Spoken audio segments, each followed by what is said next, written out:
Got it.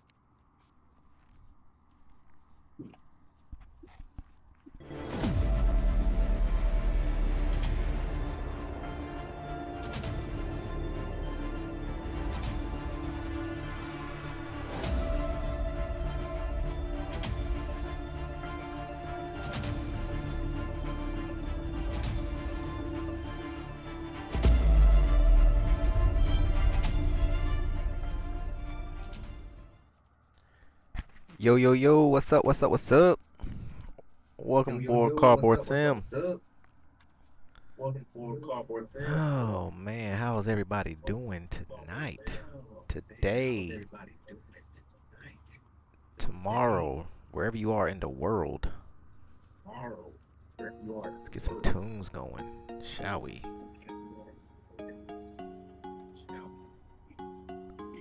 Let's see here. Alright, looks like we got some,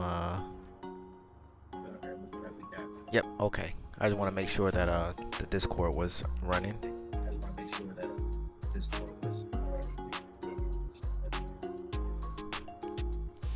Alright, so we have another,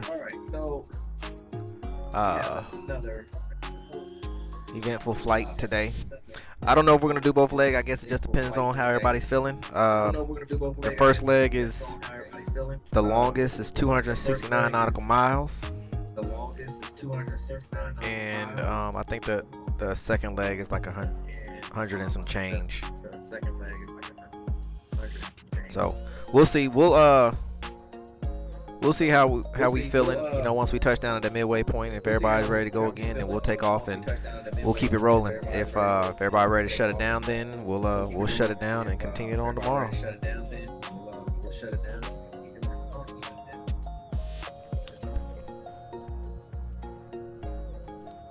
All right, let's get this thing cranked up, shall we? Pre-flight is complete. Seatbelts fastened. No packs. All avionics is off. Circuit breakers are all in. Landing gears down. Flaps up. Charlie Hotel. Airport information. Hotel 0227. Lights as required. 336. Visibility 10,000. Sky condition 1,000. Fuel selector. Scattered ceiling 1,600. Broken temperature 7. QNH 1010. Advise on initial contact. You have information. Hotel. Yeah, it's the Discord echoing. Yeah, a little bit. Yeah, I guess the stream is picking it up as well.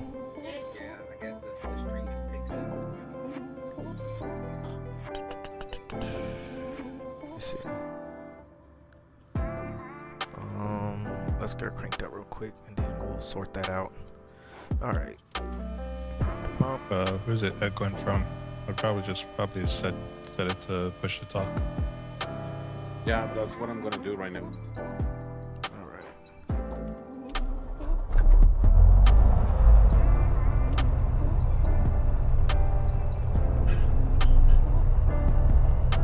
All right. Let's get that turned down a little bit.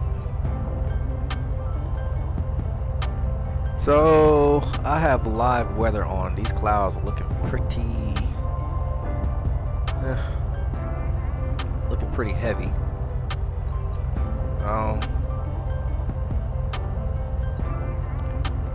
That's the fun part. Yeah, for sure. Oh yeah, that's gonna be the fun part. So I think we might have to climb up above them, or we're gonna do some dancing. Do you have audio coming from your main speakers, Cardboard? If so, direct all through headset. Yeah, so that echo that's not that echo was coming from the Discord side of things.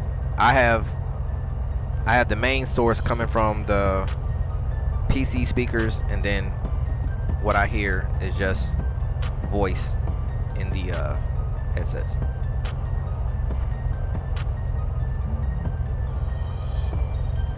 So hopefully, think everybody got the their push to talk button set up so that it's not feeding through. Okay. I don't have that set up. You don't have that set. Well, it might have been Jose maybe. Cause I'm not hearing the echo. Yeah, it anymore. was me. I just set up the push to talk so to avoid that. Copy that.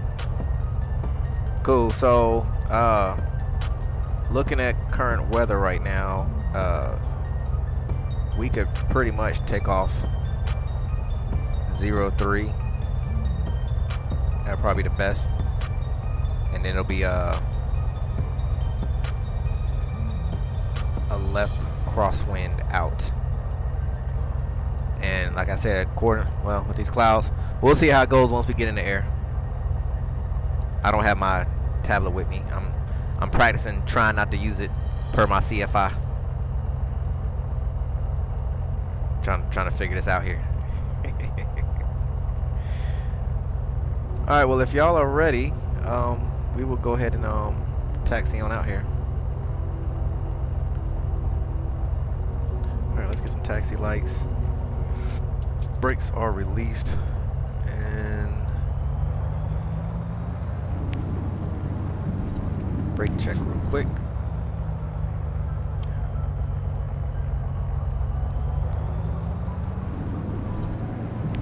Come on aboard, Sess.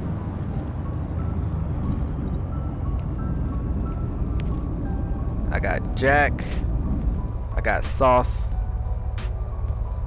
and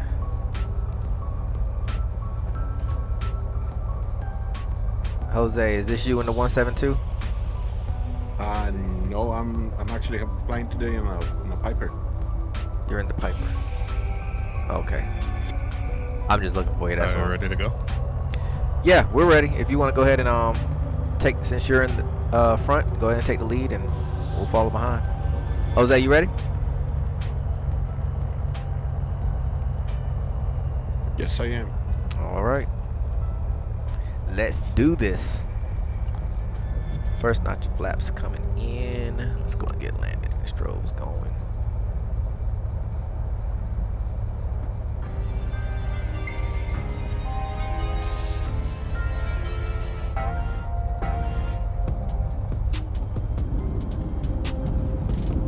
Good there.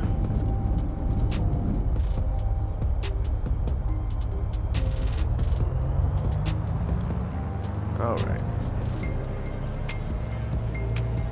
See how she do today. Power set. Airspeed is alive.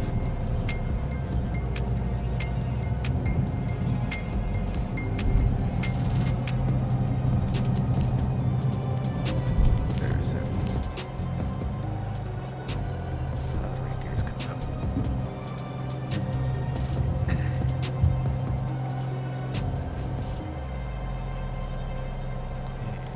flaps coming up.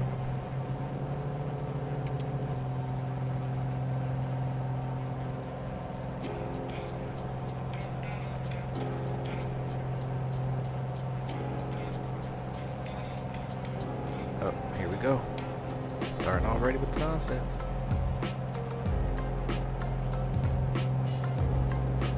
Yep.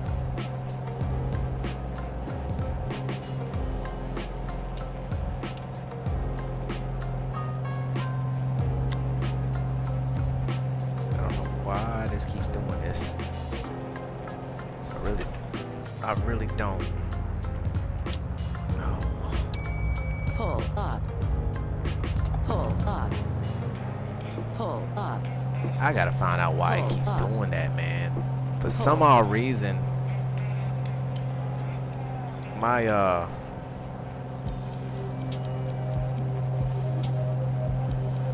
it's like I get total loss of USB power on my Arduino cards, and I don't know why it's doing that. And I know I have all of my settings set to performance. I don't have any of that battery saving nonsense in the Windows. Everything is running on power USB hubs, but for some odd reason, just every once in a while it'll just dump. Hey, Sauce, where you headed? Make a loop. Oh, okay.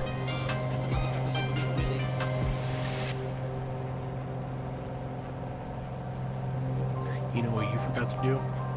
What's Test that? Flight. Say what?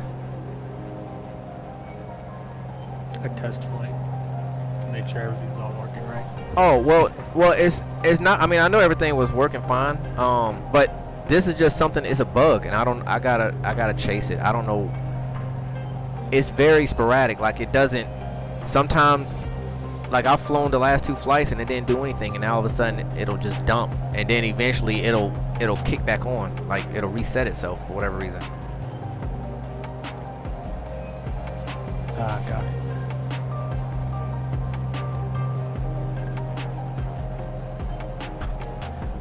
Yeah, Glenn. So what happens is, so for whatever reason, when my the Arduino just lose power for whatever reason, I lose all functionality of trim and all of that. So all I have is just the pitch and roll and throttle in the sim until it kicks back on. Hey Cass, how's it going? And then once, so I'm trying to hold it, but what happens, and then what'll happen is once the system resets, what'll happen is it'll like pretty much shut the engine off. And so I really don't have anything, so I'm sitting here trying to hold the nose up, and then I have to restart the motor. I don't know why it does that. I gotta figure it out though.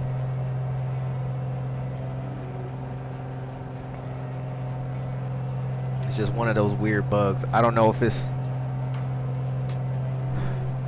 I don't know. It's weird. No sir. No sir. Just kind of fly over the hills.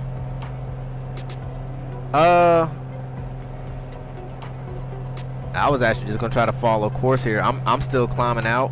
I might want to level off here before we get into the clouds. Just stay below it. I'm at about 40. I'll say 4,800 feet. Yeah, I'm at 5,000. Here, all right. I'll go to 5. That looks like that's pretty much be the ceiling for me anyway, with my clouds at least. Hey Glenn, man, that mess was so funny. I was watching Seth's videos.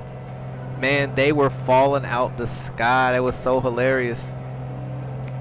I think it was something like 20 plus crashes in the PNG. Oh man. And then who was it? Was it somebody left the engine running and got out, and the plane took off into the tree lines. All right, altimeter is set to 29904. 35. Okay. Let's go down to 5. And we'll go to half. All right, I was a little bit off course there. I got you in front of me though, Jack.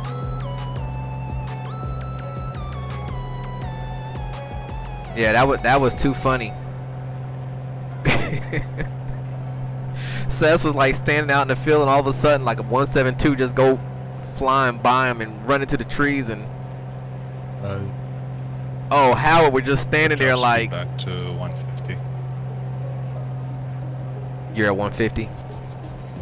I was at 160. I might just go back down to 150. Okay. I'm 160 indicated right at the moment. How y'all doing back there, Sauce and Jose? Just so everybody can catch up, kind of split up. Well, I'm gonna slow down a little bit. I'm 170 right now.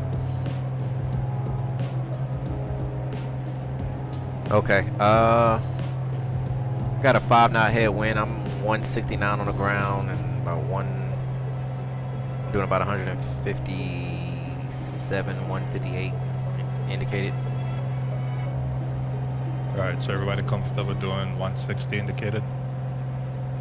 Yeah, I'm at 160 right now. Yeah, I'm actually slowing down, but I'm not I haven't leaned out yet. So I'll just kind of hold this for a little bit until y'all catch up.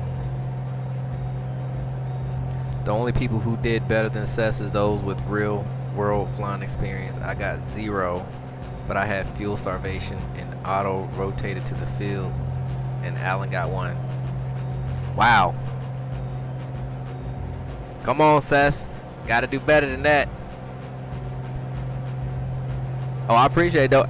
Hey, have you tried the I don't see you guys.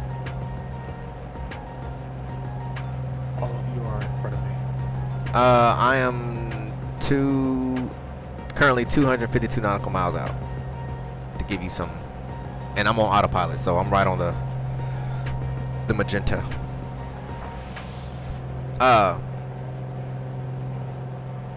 The wig Sess had it traumatized me. Hey, Sess be cracking me up with that stuff, man. All those little things that be popping up, it's too funny. I should get some credit for hosting and flying at the same time. Not easy. Alright, I'll give you that, Sess. That is a lot of work to do. Still funny though. Still funny nonetheless. Hey, so guess what I did earlier today? Well, I would say this morning before I got my day started. I decided to hop into 24, right? And I was like, well, let me see what's going on. So first of all, everything in 24 was completely maxed out. So I started off getting all my settings right. And I got all my settings sorted out, and then I had to figure out how to redo my my custom or get the plane set up for the sim. So I finally figured that out after about 15 minutes of tinkering with cameras and stuff. And of course, Air Manager, like I said, doesn't work, or at least the app doesn't work for it. But everything else does. So I took it up for a spin, and woo, boy, the 24 bug got a hold of me. So with that being said, hey Nate, how's it going?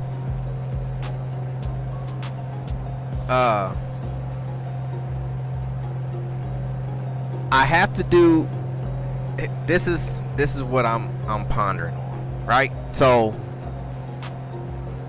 I can go about it 2 different ways. I can either A,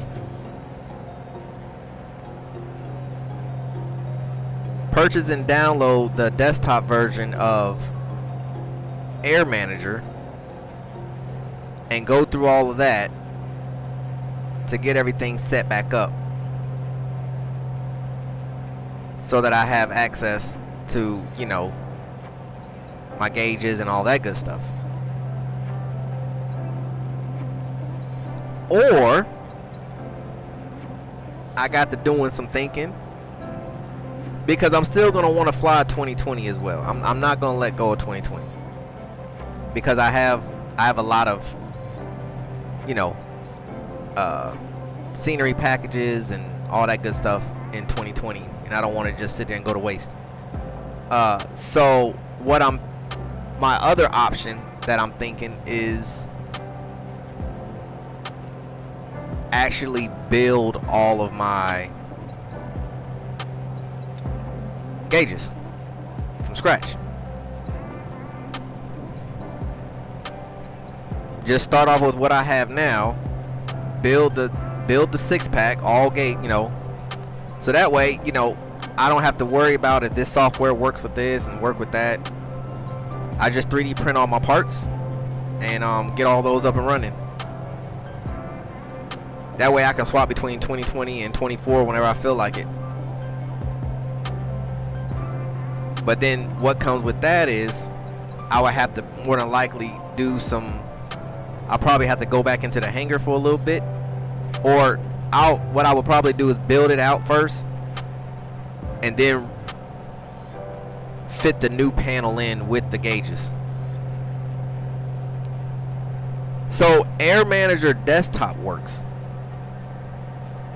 but I'm running Air Manager app through the iPads, and it only works with 2020. They don't have it. They said they're going to get it running, but God knows how long it's going to be before they get that up. No, I haven't got one yet, Sess.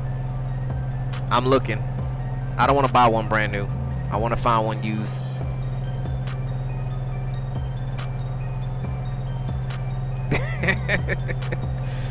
So what I ended up doing was okay, I still got Jack. I see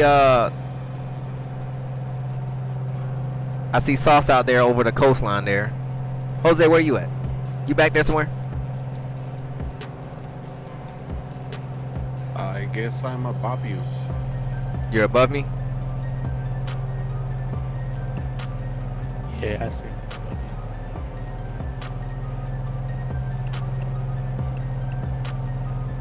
Alright, I'm gonna try something. Y'all hold on for a second. I'm gonna get right back to that conversation. I wanna check something. So remember what I was saying, how I do not see y'all in the traffic. I do not see y'all in traffic. Even now. Let me see. Let me get altitude reporting going. So I'm out 24. I'll go in 12. I have 0 traffic on my radar. Is traffic turned on your unit? Yes, should be. Let me check. Go in.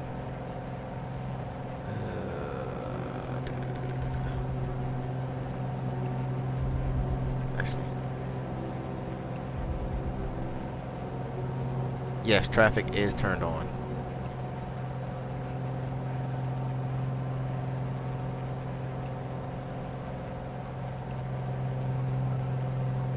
It's weird that you're not seeing multiplayer traffic because that's native now.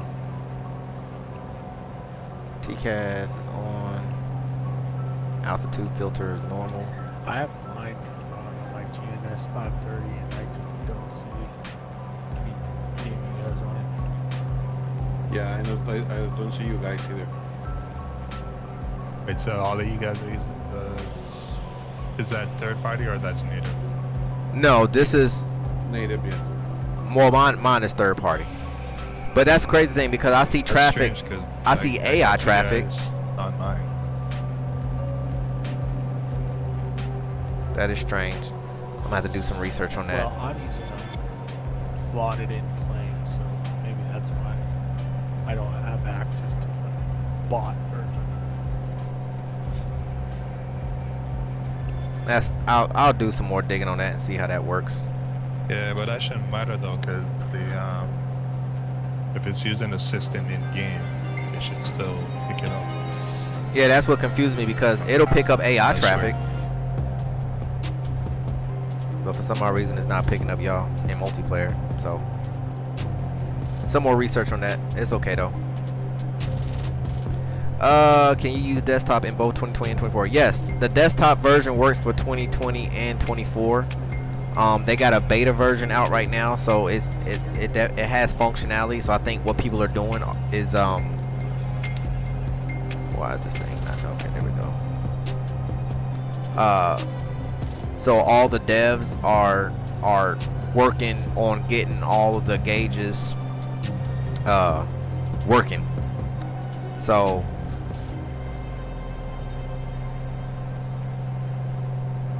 I think what I would have to do is I would have to download, and I think it's like 65 euros for the desktop version, and I think I would have to then download the app for it to talk, you know, to the I think it's Air Manager, Air Player or something like that. I've never used the desktop version. I have the free version downloaded, but I haven't tested it out or anything. Because what happens is, when I run, like if I were to run the beta plugin, I think right now the newest one is the beta 10 plugin to allow 2024 to work. I lose functionalities of these two iPads because these run off the 4.2 plugin. So I have to constantly, so if I were to go fly 24, I have to swap the plugins, and then when I come back I gotta re-swap it, and it's a lot. So I don't know. I kind of want to use the desktop version, but then I'm kind of thinking, you know, let's just go ahead and go all in, all hardware. You know, Captain Bob got me set. I was watching some of his videos this morning, and he's got the STL files, so I might just, you know, print them out and order a few more stepper motors and I think on some of them he's using some X27 motors as well.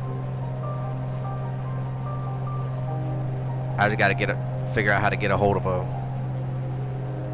label maker, or download the files and then take them to Staples and have them print them out. So that way it's actually, you know, it brings in more realism to the cockpit, you know. So I would have to change some things up. I would have to get another Mega to run all those cables. So I would have like a dedicated Arduino Mega just for all the gauges. And then as far as the JPI here, I don't know yet. Cause see, then that opens up the door to a lot of other stuff. Cause now it will be pointless for me to download. I need to climb up.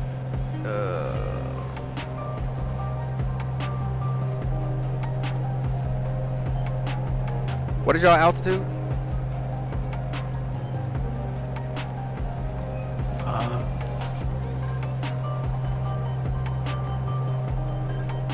I went up to 5,200 just to get some spacing. Okay. I got both of y'all in front of me. Last time I saw Sauce, he was off to the right. But like I said, if I do go that route, then it changes everything, because it would be pointless for me to spend 65 euros just to be able to run the JPI, right? So then what I'm gonna have to start doing is start building all the gauges. So I'm gonna have to take all the information in the JPI and start breaking it down into individual gauges to have the full, you know, the full thing of, you know. And I mean, that's just a matter of, you know, looking at the Bonanza panel and scoping things out and then creating them. There's Sauce. Alright, I got all three of y'all in front of me.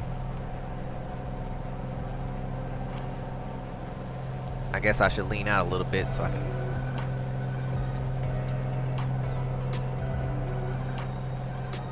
do a little catch up here.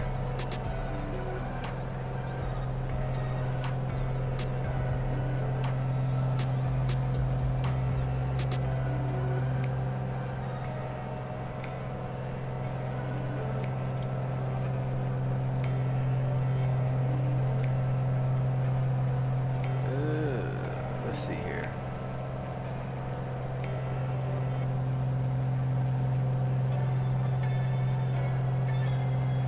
I'm 6,000 right now. I am 5,500. So yeah. Me too. Yeah, Jack is, I think, yeah, he's at 53, what I'm seeing. So that's like I said, that's where my mind is at with it as far as 2024 goes.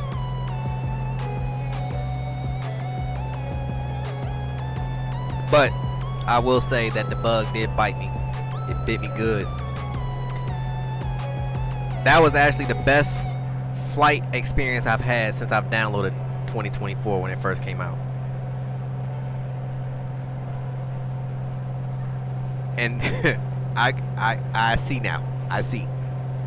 Not that I'm discrediting, you know, the 24 guys, you know, that are already over there doing their thing. It was just hard for me to, you know, say I'm all about it because I can never fly the thing. But now that I got it sorted, somewhat sorted, I guess you can say, it's definitely yeah, 24 is where it's at for real.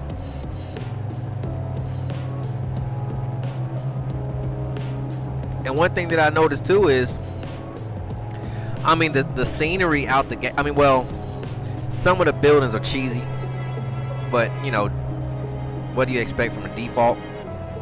But when, I mean, out the box, it is gorgeous. Like the trees, the water, and I mean that's without any add-ons or anything. That's just solid sim. Like it, yeah. They done a good job. Doesn't it use Unreal Engine 5? That's a good question.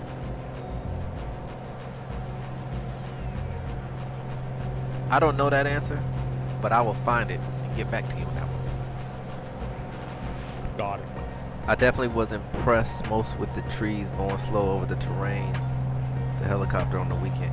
Yeah, man, the trees are like, oh my goodness. Like they're actually 3D, like they look like a tree. You know, I mean, even with the tree mod that I have in 2020, which it definitely does help from the default, but even still, the trees are, you know, they still got that 2D vibe to it when you get up close in person.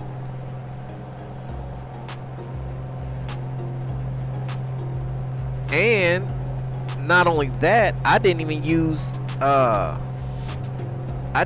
map enhancement, because I use map enhancement for 2020, and well, and you could use map enhancement for 24 as well.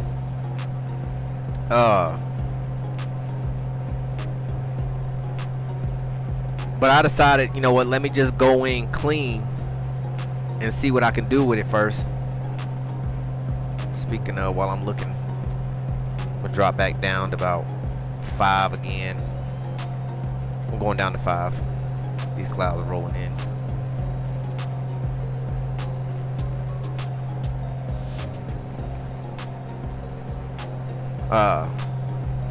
Yeah, I was blown away. I must say, I was really blown away. And she ran pretty good. I think I still, of course, once I spend some more time with it and, you know, really tweak the settings, because I haven't even did any NVIDIA tweaks for 24. So I think once I really dig in and really start tweaking it out, yeah, I think we're gonna be on to something. And Sess, I was actually using FrameGen in 24, just so by the way. Figured I'll let you know that. I was running FrameGen with DLSS. And I tried it, I played around with it. I did FrameGen DLSS quality, I did FrameGen TAA, no FrameGen TAA, no FrameGen DLSS. And I mean, for the most part, of course, you know, with TAA and no FrameGen, you can definitely tell she's really pushing. But I mean, she handled it well, so I'm yeah, I'll be ready for you. I'm coming. I just wanted to drop the bug in y'all ear to let y'all know I'm coming. I got a little bit of work I got to do ahead of me, but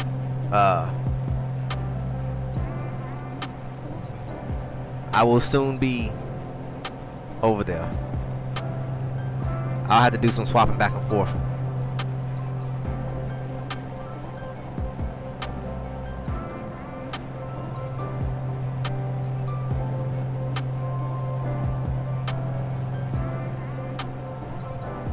Trying to debate, do I need to drop down again? Let me see. I'm like I'm about to come right into these clouds. I'm using this Skyforce program, and it won't let me import the Microsoft Flight Sim flight plan that I have. It's probably because the file type is different. So what you could do is you'll need to download little nav map, and really the only reason why I download little nav map is for the purpose of that. Like if somebody sends me a flight plan, or I find a flight plan that's not native to, you know, whether it's the TDS, the GTN system, or the flight plan that come straight out of Flight Sim, which is PLN. You go to a little nav map, and what you can do is you can convert it. You can convert the file, and they have like a whole list of different file types that you can use to convert over to PLN. Ah, that's cool. I have to definitely do that.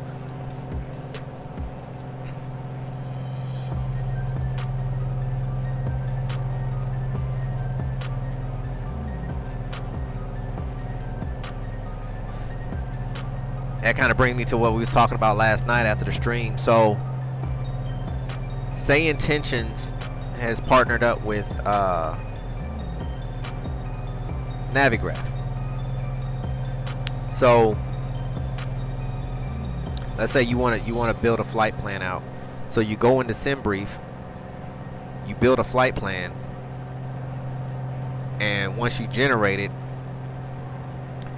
what it'll do is it'll create it'll create the file, and then when you go into Navigraph,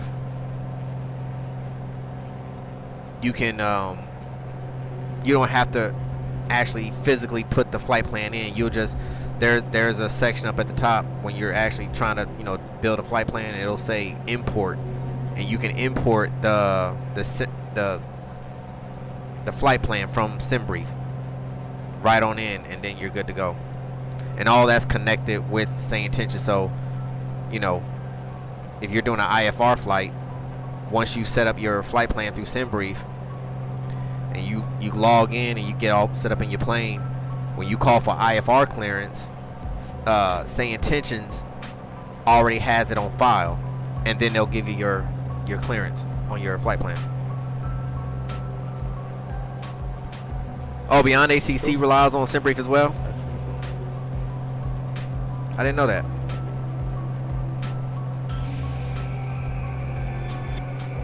Everybody leave me in the dust. Why? I don't know. I'm leaned out. I'm not even amped up. See if I Today I'm doing 150. What are you doing? right now I'm about 152. Trying to see if I can squeeze a little bit more out of here. Alright, I'll play back. So I'm gonna need to slow down a little bit because I'm at 185 ground speed and 170. Yeah. I was able to gain a little bit. I think I'm maxed out at about 155 indicator right now. I'm 168 on the ground. So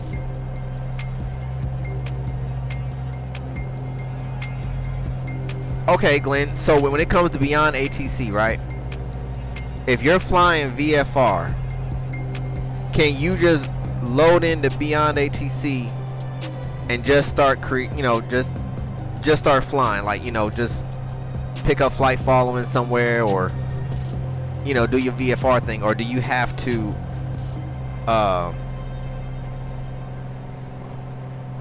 do you still have to have even a basic VFR flight plan?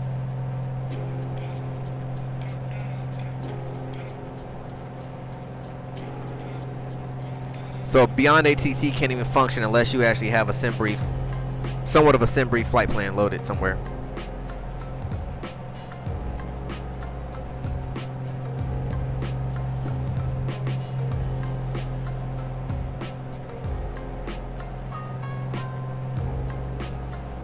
Ooh.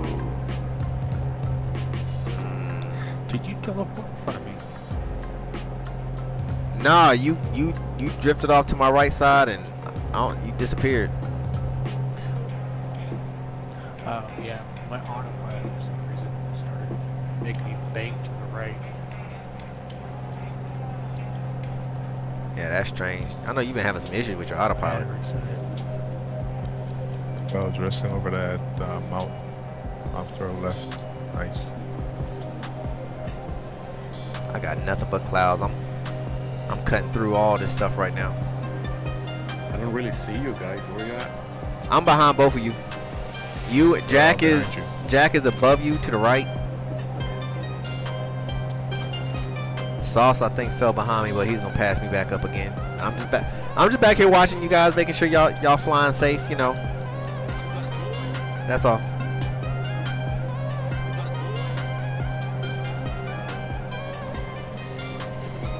So I that, see all of you on my 6. yeah, I'm below both of you. I'm at 5,000 right now. That's a bummer for me for Beyond ATC, and I think that's another reason why. Oh man, that's cool. You can see the cloud as it's breaking, I guess you can say. I don't know all the special terms for clouds, but that's cool though.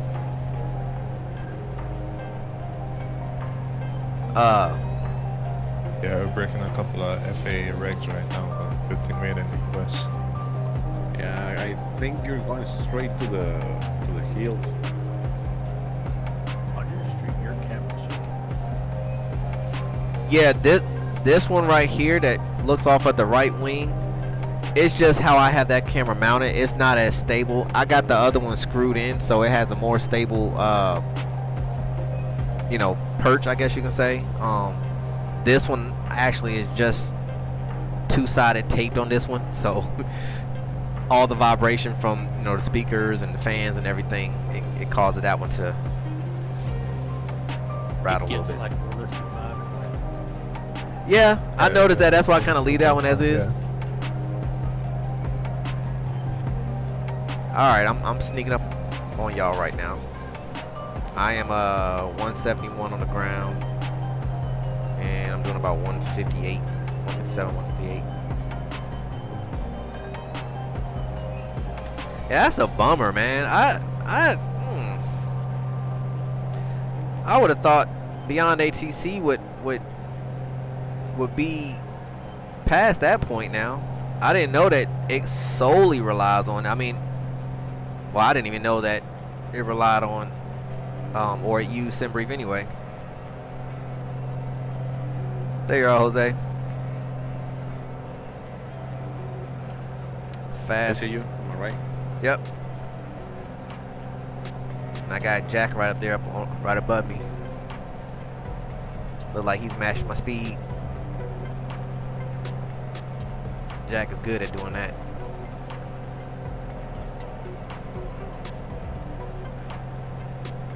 But you can actually set your indicated in that plane though, right, Jack?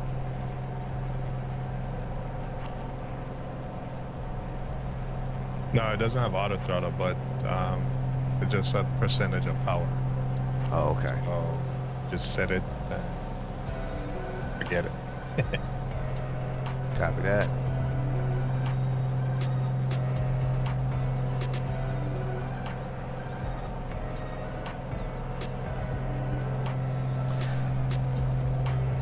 But you also, Glenn, Beyond ATC is a one-time payment though, right?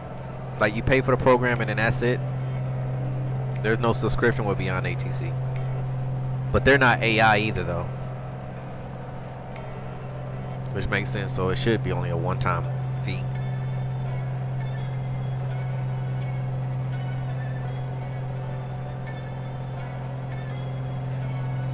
So is that like an extra? They recently released their large language module upgrade though.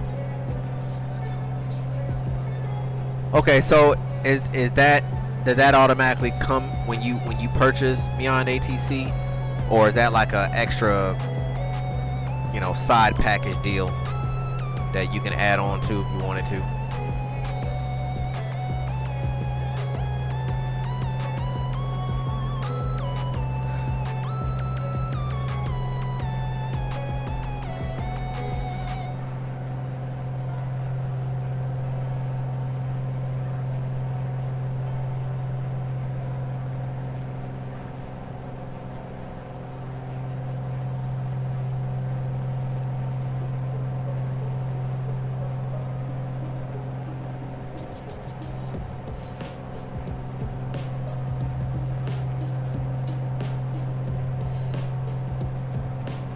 Okay, cool.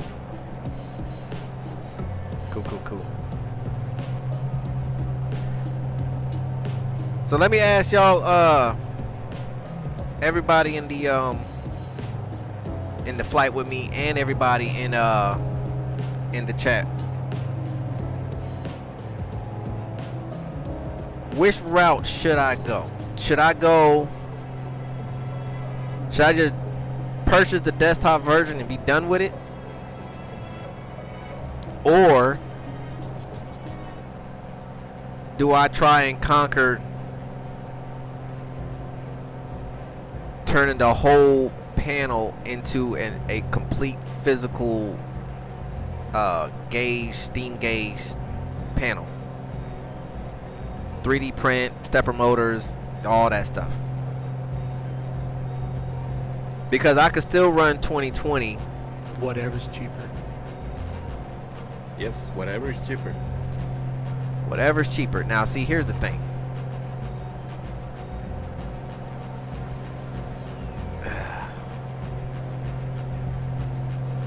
It's really, honestly, about the same. Because you figure 65 euros, I think when I looked it up, is, I would say, right around, the exchange rate right now, I think about $70 to $72 for the program. To 3D print everything, I already have the PLA. If anything, I would have to just invest. I would need at least one Arduino Mega and a handful of stepper motors, which actually, it's pretty much the same price. yeah, I mean, when you think about it, because I might have to buy, well, no, I actually still got a brand new roll of PLA that I haven't even opened up yet. It's raining here in my sim. Oh, nice. And you're in live weather? Yeah, can I show you my screen here in Discord? Let me see. Yo, Day, what's up? You finally woke up from your that was a long old man nap right there, Day. You've been asleep for some time. You just coming out of hibernation? Where are? Oh, okay, that's cool. I wonder why. That's crazy. You're live? I see that. That's weird. Yeah, it's because I'm using Active Sky. Oh, you're using Active Sky. Okay. Wait, but what's the weather here though? I don't have my my Navigraph tablet on the yoke right now. I'm flying naked right now on the yoke. Now the rain is gone. Weird. Well, I know we're breaking free from those mountains there because the clouds are starting to roll out. The LLM upgrades came free with the base subscription I had. Okay, Glenn. So only premium voice time costs extra. Okay. I would go desktop myself just due to more flexibility to change things in the future. But I can see the appeal of having real looking stuff. Yeah, and see, that's my thing. Your back, okay. I'll give you a pass on that day because my back had me laid out a few days ago. I couldn't do nothing. So I get it. I understand that, man. Back pain ain't nothing to play with. Shit, my back had me turning into a little girl sometimes when my back being hurt so bad. Oh man, this is awesome right here. Like looking at you, Jose, like as we're passing the clouds. Perfect. Yeah, I know it looks pretty good here. Yeah, that's pretty good right there. And see, Glenn, that getting back to you, man, like that's where my mind is at. Yeah, it would be easy to just download the desktop version and set up some gauges and keep it pressing.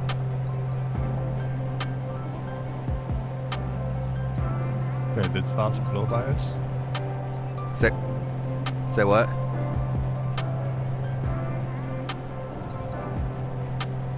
What you say, Jack? I think Sauce left us like 4 miles ahead.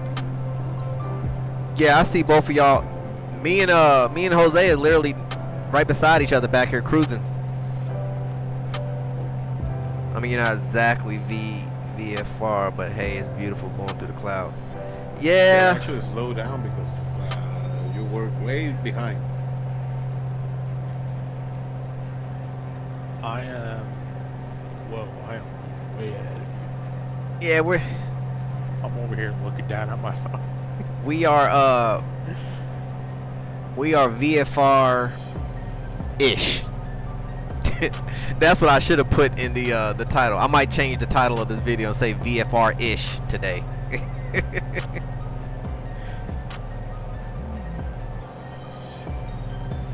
VFR as long as you don't get caught. Yeah, but you know, I have learned in my lifetime, like, I'm not allowed to break the rules, man. Anytime I break the rules, I get the maximum penalty. I just never been good at doing well. Let's just say it always catches back up to me. And I mean, in the real world setting, I don't even think I would want to play in clouds VFR, especially if the aircraft is not IMC equipped.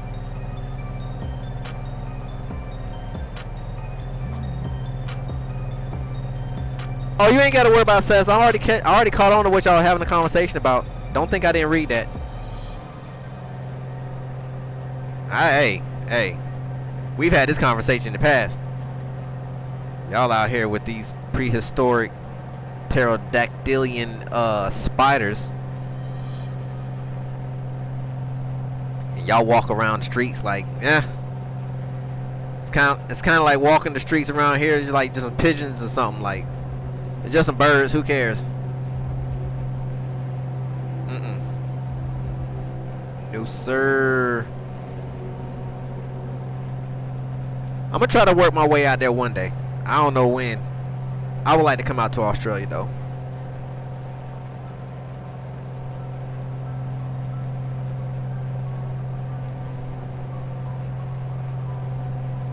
I would try to do a two-part setup. Or like maybe fly to the West Coast and hang out with Seth for a day or two, and then head to the other side and hang out with the rest of the fellas. I mean, bees ain't too much. Well, no. Well, y'all bees aren't really that bad, right? Bees don't bother me. As a matter of fact, I attract bees. Australia, everything is that bad. No, yeah. That is true. Hey.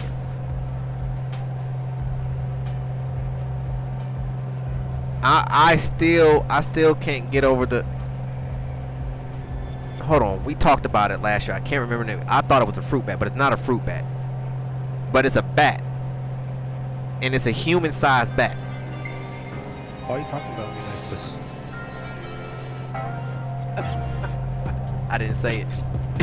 Sorry.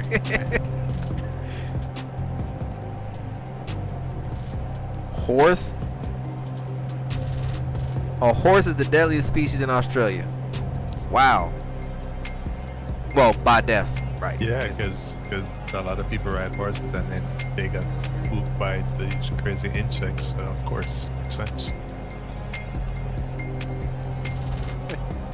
I wonder if, see, like in the desert.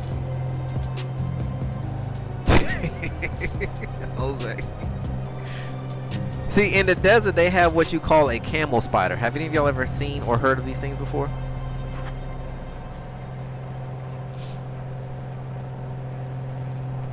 A camel spider. Swear. If y'all have never seen a camel spider before, just Google a camel spider.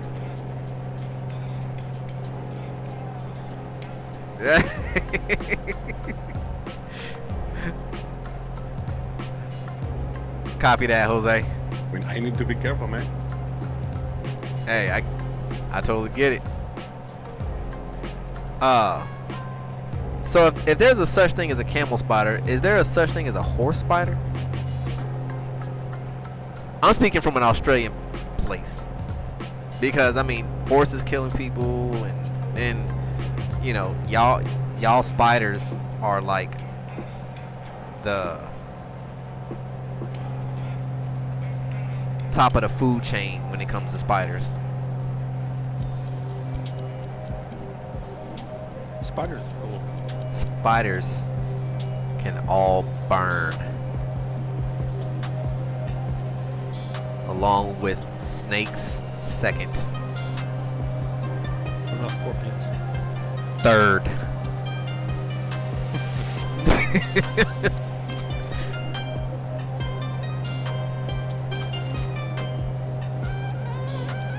Yeah, I don't think there's a such thing as a horse spider. I mean, camel spiders exist. That's a fact. That's real. I've seen them.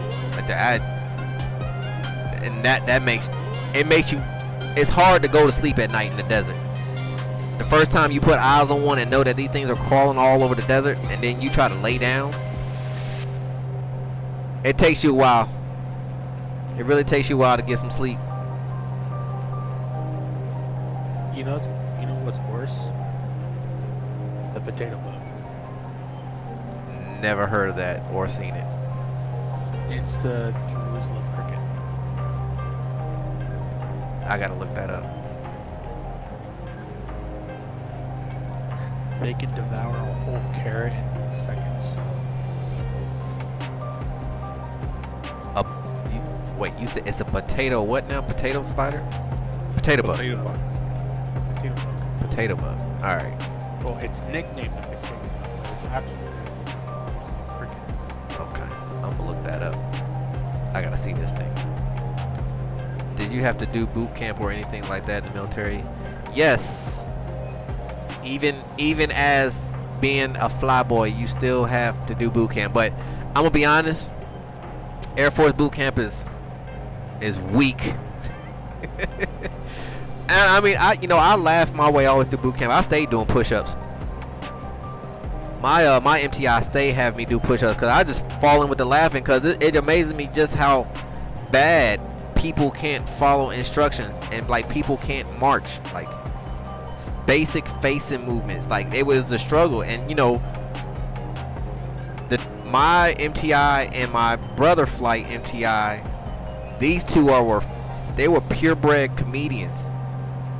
So nothing like waking up first thing in the morning and they're digging into somebody. Like that's funny to me. I grew up around that stuff, so I already knew how to do all the facing movements and all that. But yeah, basic training was nothing to it.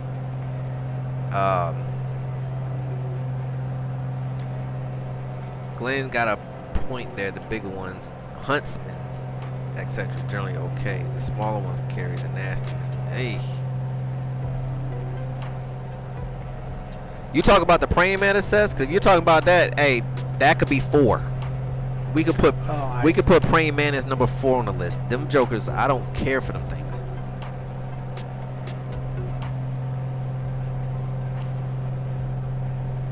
Hey, about that bug, I got the names wrong. I was thinking of a different one. The other one that I was talking about, it's called the Witta. The Witta. Yeah. That sounds crazy. Oh, it looks crazy. Yeah, the name alone lets me know this is something that I don't want to see. Yeah. Yes, that's the praying mantis. Number 4 on the list.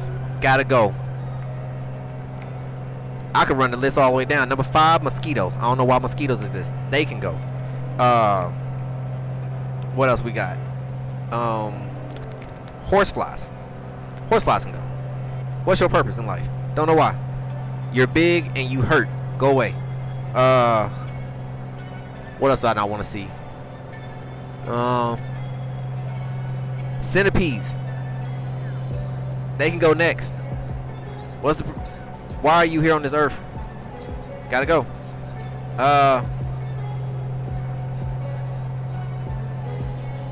I mean, a fly, just your regular annoying fly, you know. Flies don't bother me until it becomes too much, right? Like a fly here and there, all right, but when you just walk into like a whole like family of flies, like they don't have nothing else better to do, like, ooh, I want to bother him today. Yeah, y'all gotta go too. But I'm cool with flies, you know, as long as they stay over there and I'm over here, we good. You Gnats. got F-18 coming for you. Yeah, I'm looking at him. Where? He dropping down fast too. He was just at 44. He's right off our nose, probably about at 1 o'clock there, Jose. He's up at about, what, 12, 14? He's coming around. He's going to mess with us. 9,000. He's moving too.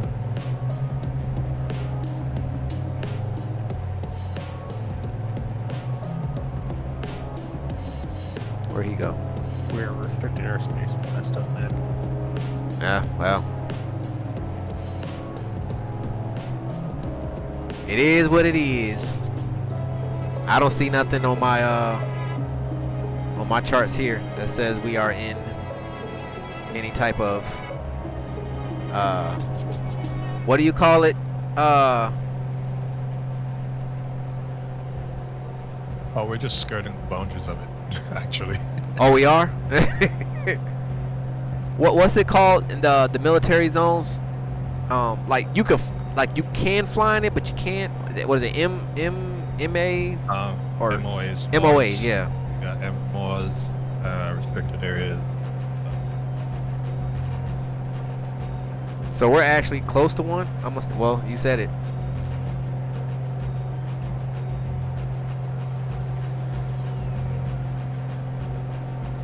Yep, military operating area.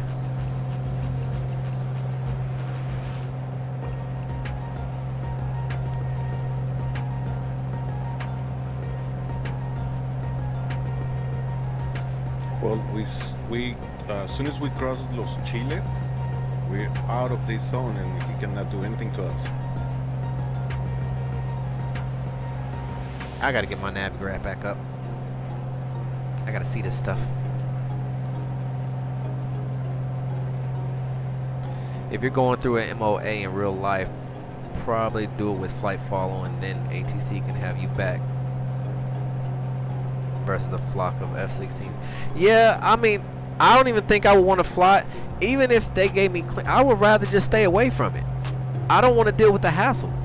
Because what if ATC gives you clearance through the MOA and then all of a sudden it changes like abruptly, and ATC doesn't let you know like, hey, there's been a change in the MOA. You gotta divert like immediately, and next thing you know it, you got F-16s on your left and right telling you you're in a no-fly zone, but I just got clearance 10 minutes ago. How does that work?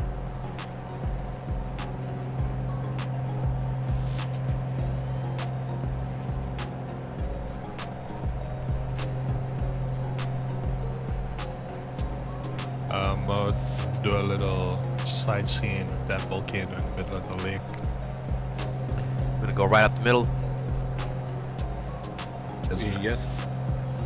I'll beat you out there first. Okay, I'll deviate. Let's go heading mode and we'll bug 30.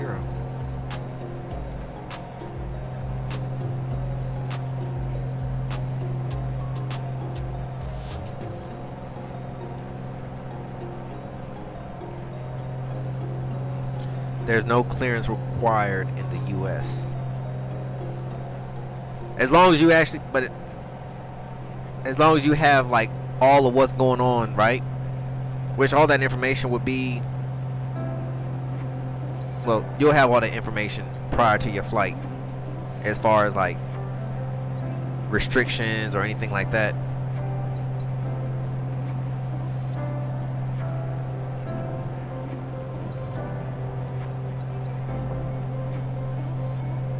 There's actually 2 volcanoes up there.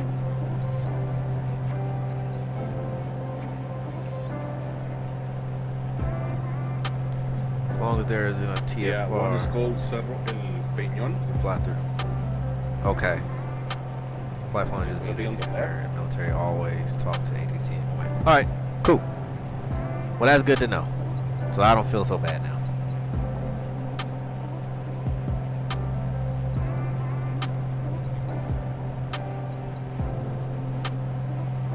I just prefer flight following anyway.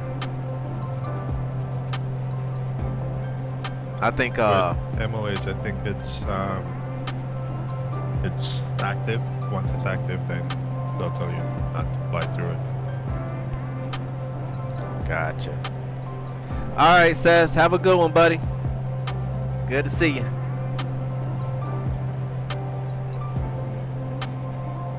Go do something with that hairdo. See you, sis.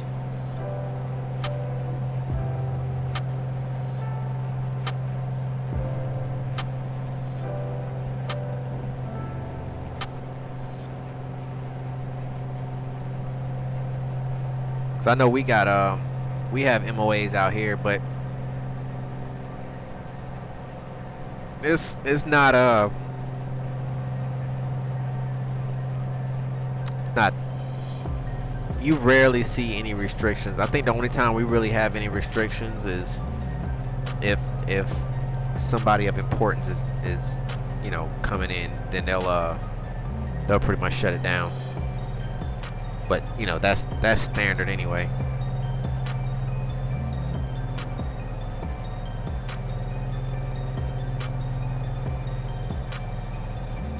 But it's crazy though because the military base here pretty much stretches most, if I would say most of eastern North Carolina. They pretty much own all of that. Camp Lejeune is huge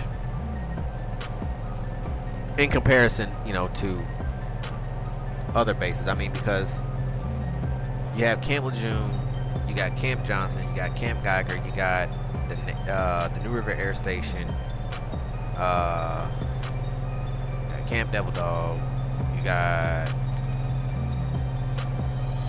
there's another one, I can't think of the name of it right now. I know those are the main ones, but they stretch like in all directions. So needless to say, you know, I feel pretty safe where we're at. You got that entire case from Jacksonville, like all the way up to Norfolk. Yeah, we pretty much cover all that. All that belonged to us.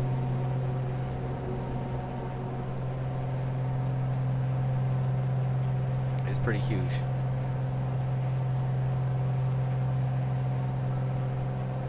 There's a military base near me. All the way from Florida, like Florida's amazed with MOAs too. Oh, well, there's so many bases in Florida, it's ridiculous. I've flown through their airspace IFR once to Yeah, if there's deliberately get a ever a feel war for flare, military we controls, investigate etc. it. Much more procedural, no joking around.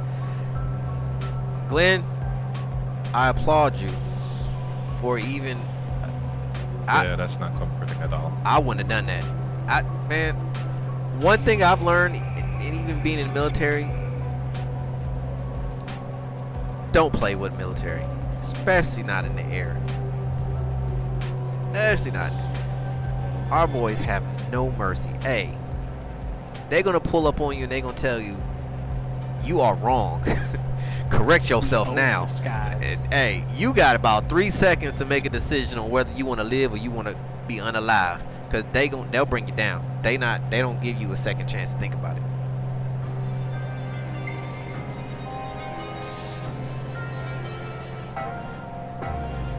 As demonstrated by this Chinese movie.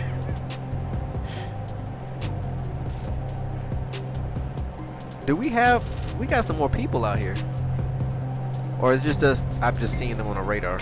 Well, oh, never mind. There are 3 A20s out here. Fly in Cali, neighbor 132. Ooh, what kind of neighbor are you? And what is this? Crawdad?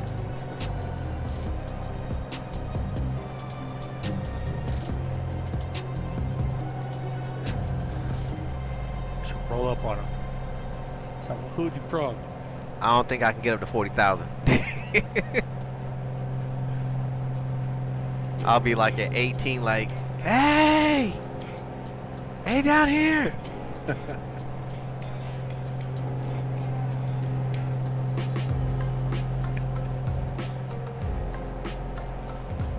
My good buddy Larry, he just retired. I forget how many years he did, but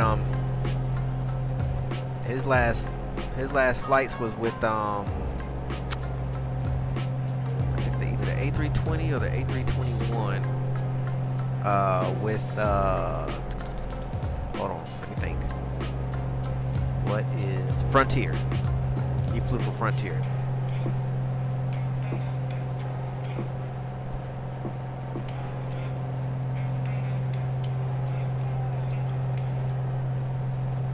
That guy got like a massive amount of Sims in his house. It's crazy.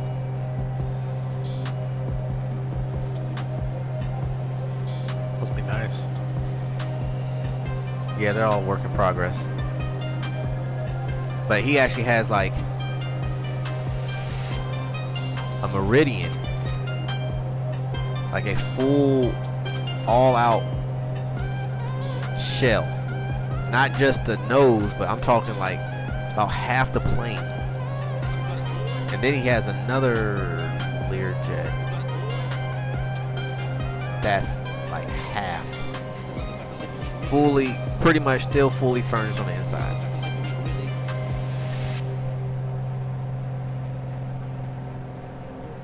I told him I need to come and take that from him one day. I used to like flying with Virgin America until they disappeared when I was in the But US. I think Frontier bought for Virgin America. Virgin America? Hold on. Wait, you talking about the red tail version? Wow. That yeah, that one. Yeah. Well, no. It's either Alaska or it was Alaska that bought it. Yeah. Ah, okay.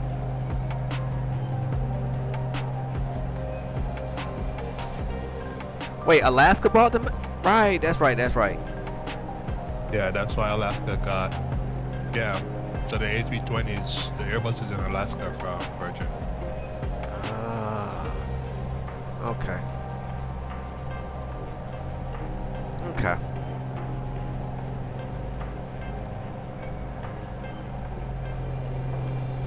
I used to like flying with Delta. I don't really care for Delta no more.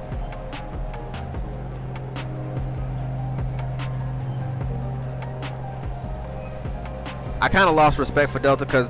You think this lake's bigger than Lake Michigan? Nah, I don't think so. Yes, a little bit more. You think so? I don't know. I mean, it's pretty big. Well, let me see. Let me slide up here real quick and see what's going on.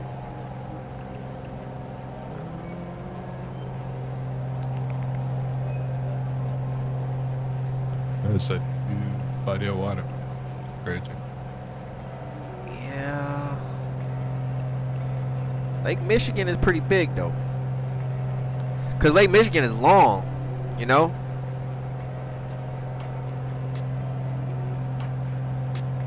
I don't think that this is bigger than Lake Michigan. It might be weird wider that at its it's a point, but size-wise, We'll probably have to Google it. I- Yeah. I don't think it's bigger than Lake Michigan.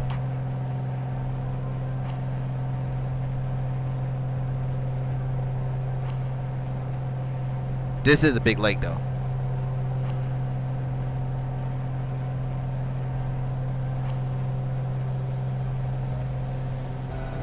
So we're gonna go up and over.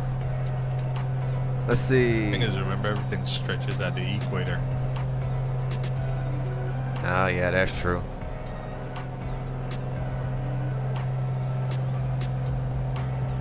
When I come over the ditch, I sometimes fly United Airlines with their Dreamliner. Ooh, that would be a nice ride. You know one plane that I want to fly before I croak? I want to do a first class all expense on an A380 to like Singapore or something. Like just 15, 18 hours in the air, you know, first class, man. I watched this video on Facebook a while ago. I think my wife sent it to me. And the first class on that bird, there's nothing like it. I've done first class a couple times. I've done first class on the Queen. I did when I had got out of the military and I was coming back home from Germany. I did first class on a 47. That was pretty cool. I mean, but I was trying to get myself You into. just want to have a bedroom in the skies, huh? Oh yeah, man. Did In you a see tower, that? Oh too. my gosh, like it is crazy. Like a whole you get a bed, like a whole almost a whole room, and then you actually get like a whole bathroom, like it's crazy how much comes with first class on a 380.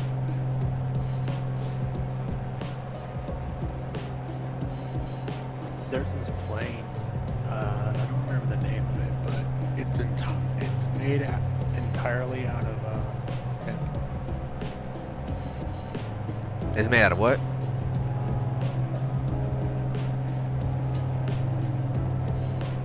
Hemp. It's the whole plane is made out of hip. Hemp. Yeah. I don't know if I'm allowed to say it on the stream. Ganja. Yeah. Oh. Ganja. Yeah. Yeah. All right, my bad. Cardboard. No, no, it's all That's good. why I'm not trying to talk too much today, man. No, it's fine. I've never heard that. But I'm pretty sure it flies high. That's literally the slogan. Bro, Are you serious? Yeah.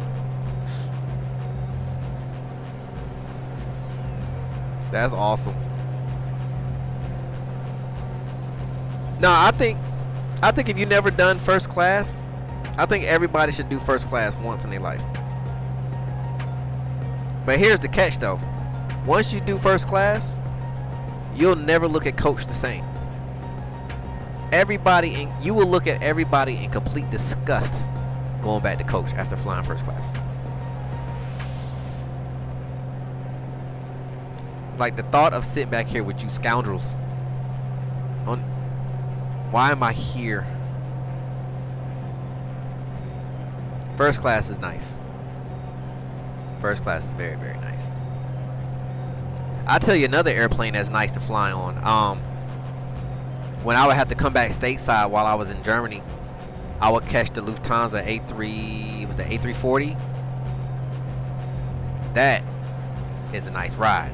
If you never flown Lufthansa, oh, you missing out. Them Germans. And if you're a drinker, hey, Lufthansa is the flight to be on. Because you can pretty much get up there and get lit up there. They don't even care. I know at one point when we was crossing the pond and coming back stateside, after they give us our level flight meal, the cabin crew would just, you know, they'll take their break. You can literally go to the back of the plane and just be standing back there like it's a bar, and just be hanging out with other people on the plane, having conversation and having some drinks. I got upgraded to business class for 100. And how is, man? I think Emirates is like, I would put Emirates as like one of the top 3. I would even say probably top 2 airliners in the world. I've never been on one, but from what I see, oh man, that's first class in itself. Another guy in the lounge came up to talk to me about the MacBook I had, and turned out he was head of IT for British Embassy. Oh my god, that's crazy.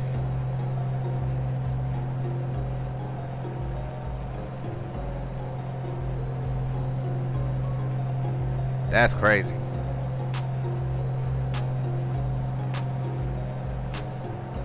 You never know who you're gonna meet.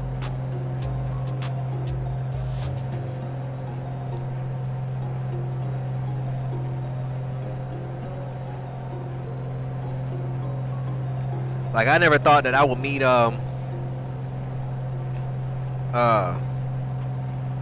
Chris Rock.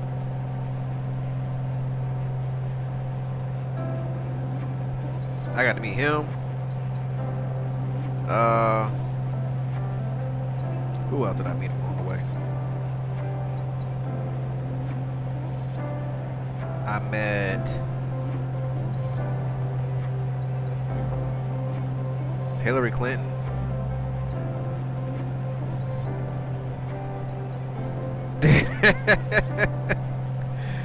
Nah. Nah, not at all. Not on that one. That's too funny. I also met what is his name? It was the other Rock. Not the Rock Johnson.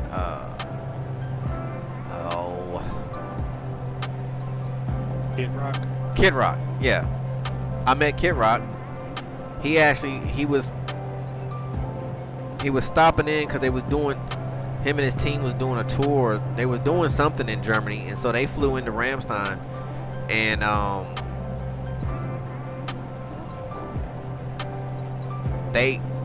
was out working on my bird, and they was like, hey, you need to go down to Transient and marshal this bird in.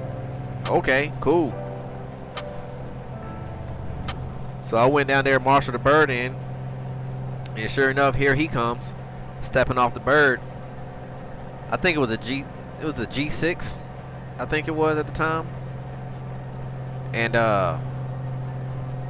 he came down, he shook my hand, he was like, where can I smoke? I said, well, this is military installation, you can't smoke. He was like, I know that. No, where can I smoke a cigarette? I said, oh, right this way. And so I took him over to the smoke pit, and you know, lit up a smoke and had a conversation with him. That was pretty cool. And then I'm mad because I almost met The first volcano here has water. Yeah, right at the top there. I guess that's just the ice cap melting.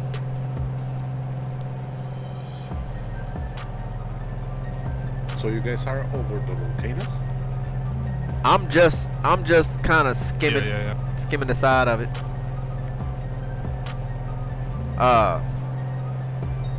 Okay. I see the volcanoes on my left actually. Yeah, I'm like right up against it. It doesn't appear to be active. It would suck if it blew. I wouldn't make it. But my buddies that I It would be work, funny if them actually had that as a weather event. Huh? that would be cool. I'm gonna look that up and see if anybody created an add-on for something like that. Probably not. Probably against guidelines or something crazy. But my buddies in the military, I forget where they was at, but they actually met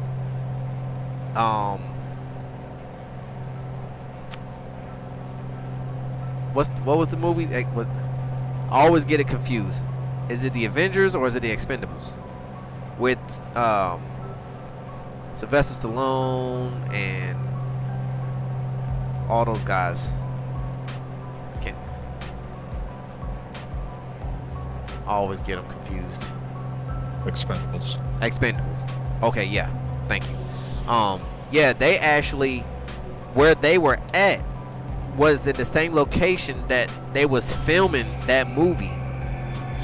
And so when they got wind that some of the military guys was over there, they let them come on set and they all took pictures with it. And I'm like, I was so mad. I was supposed to be on that trip and I didn't get a chance to go because something else was going on. But yeah, so my buddy Johnny, he always throws the picture of my face. This is where you could have been. Yeah, I know. But it's all good though. I have enough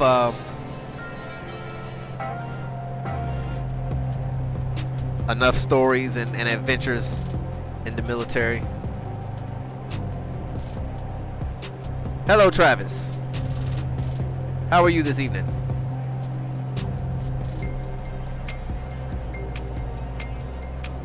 AKA Travis Scott.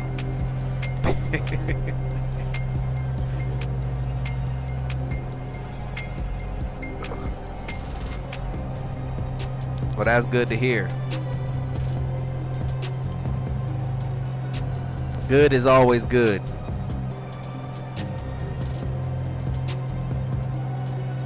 Bad is good too, sometimes.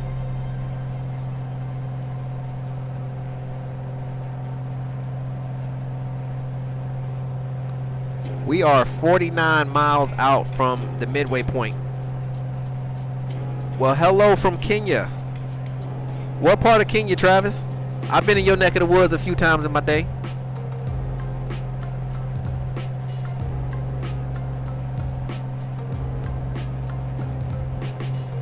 I've been to Mombasa, and I've been to Nairobi, and I've been to another location out there that I can't really say, but I've been there.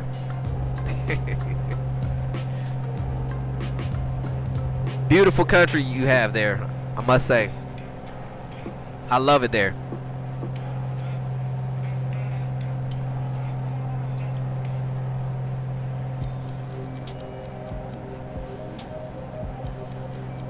Ah, okay. I got you. Yeah, man, y'all living the life over there, man. I always enjoy going to Kenya.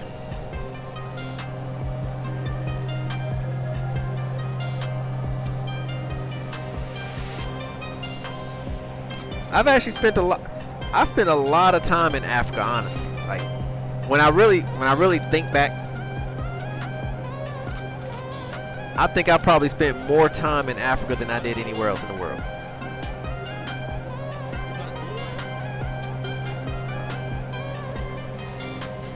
Europe being well, yeah, Europe being second. Oh, you doing your flight training in Mombasa?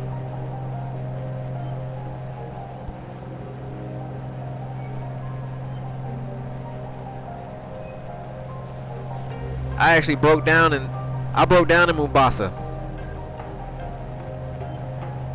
We was actually headed back to Djibouti, and we landed down in Mombasa and blew a brake. And so we was stuck there for about 3 or 4 days. I had to wait for parts and tools to show up so I could fix my baby. Fun times there.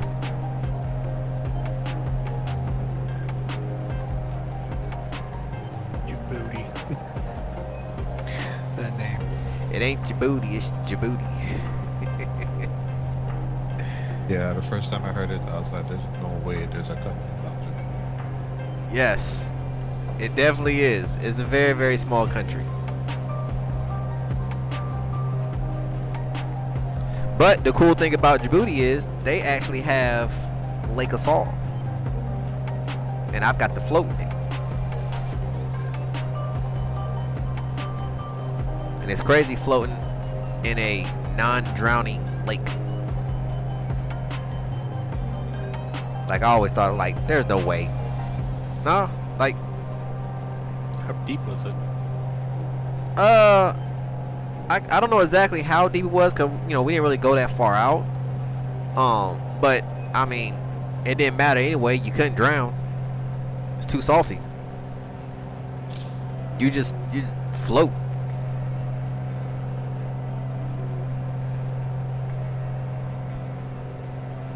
Oh, I think I know what you're talking about now. Okay, yeah. How can I join so that we Yeah, can I've fly seen pictures together? of that. I'm tired of flying alone on VATsim. So if you go to my homepage on my channel, click on the Discord link and get yourself set up into the Discord, and you could join me here pretty much mostly every night at 3 a.m. Zulu.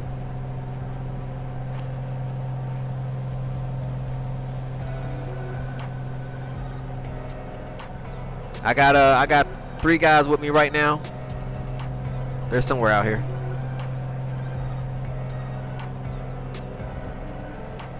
"36 miles. We're hiding. I see. I saw somebody at first. Right. Huh?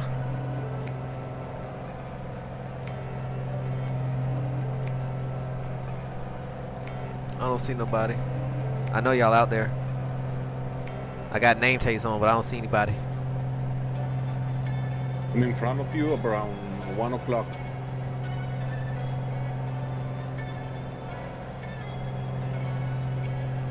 I'm on your left. 8 o'clock? Yeah, 8 o'clock. Okay.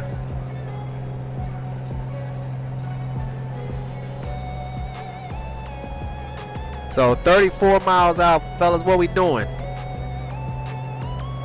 We gonna land and take a bathroom break, or we gonna go ahead and shut it down? What y'all wanna do?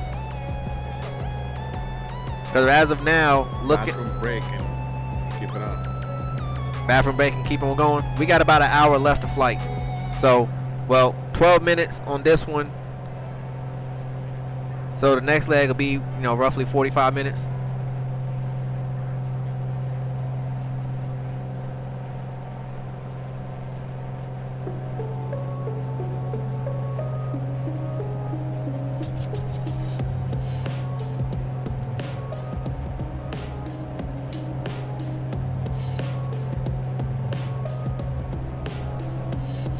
Did you make this music?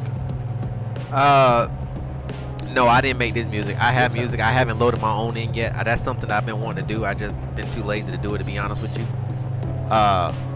No, so this my editing software that I use, I pulled this music from there and just created a, you know, a playlist and just looped it.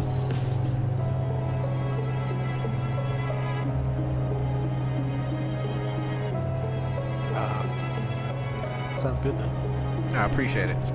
I did have some music, like when I first started adding music to my streams. When I first started streaming, I had somebody in the stream was like, "Music is boring. I'm getting sleepy. I'm going to bed." I'm like, well, dang, heartless. I'm trying to make it a peaceful environment for y'all to just sit back and enjoy the view. And I was like, all right, well, let me spice it up a bit. So I think I'm due for a change, though. I've been rocking this this playlist for a while now, so I guess once I get some free time again, I'll create a new playlist for everyone to rock out to. I actually might go ahead and pull all of my originals that I actually created, and y'all can tune out to those.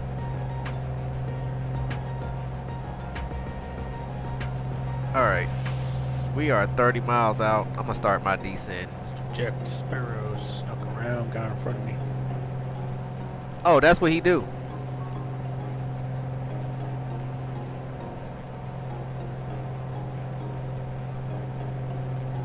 I'm 20 miles out. We're going to runway 10, I believe. You said 10. I got winds. Let me see.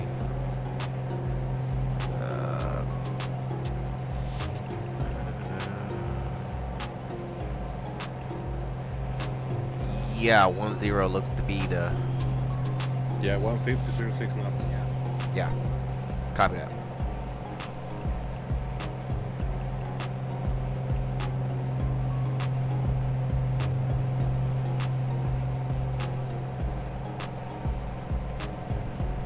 I got you right off my nose there, Jose.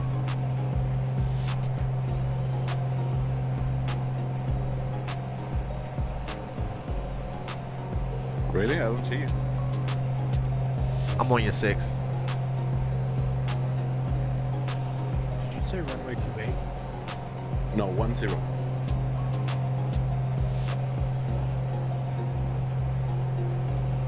Oh, okay, got it.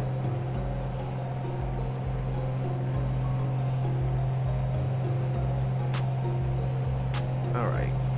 Picture is coming in. Landing light is on. We are good there. Cool, cool.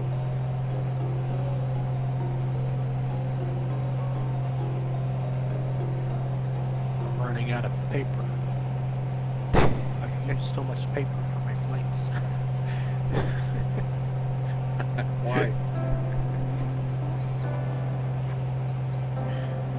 Oh, man. I do a lot of flights. Well, I have a lot of stuff written down. Oh, that's why.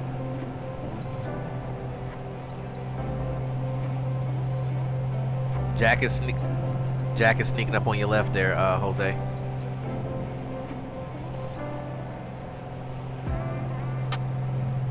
I don't see him. It looked like he'll probably be coming from about your 7, 8 o'clock. He's moving though, for sure. He's high though. He's about 1,000 above.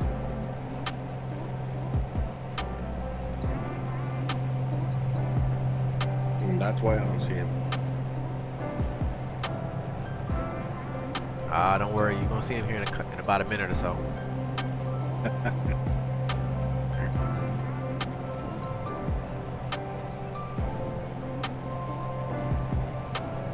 You know, one thing that I really like about 24 versus 2020. 24 has better lighting. Like the night lighting. It's more defined. So much better. You know? Well, welcome aboard, Travis. We are glad to have you. Hey, Daniel, how you doing? If you go to my homepage, because for some odd reason the Discord link in my descriptions are faulty. But the Discord link on my homepage, if you click on that and join the Discord, that's where you will find all the information and become part of the SSE Flyer team. We fly Flight Sim 2020, and I do my streams at 10 p.m. Eastern or 3 a.m. Zulu, whichever makes sense to you.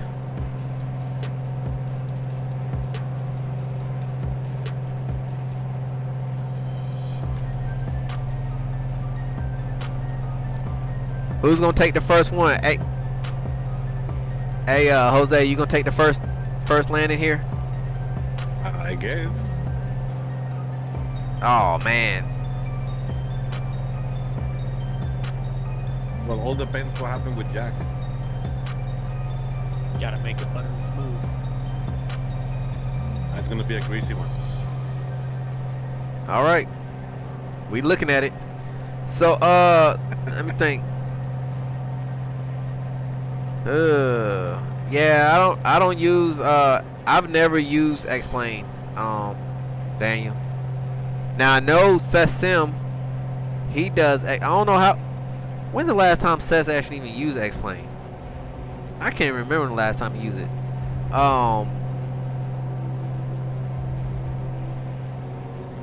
Tree Fox, he's strictly X-Plane.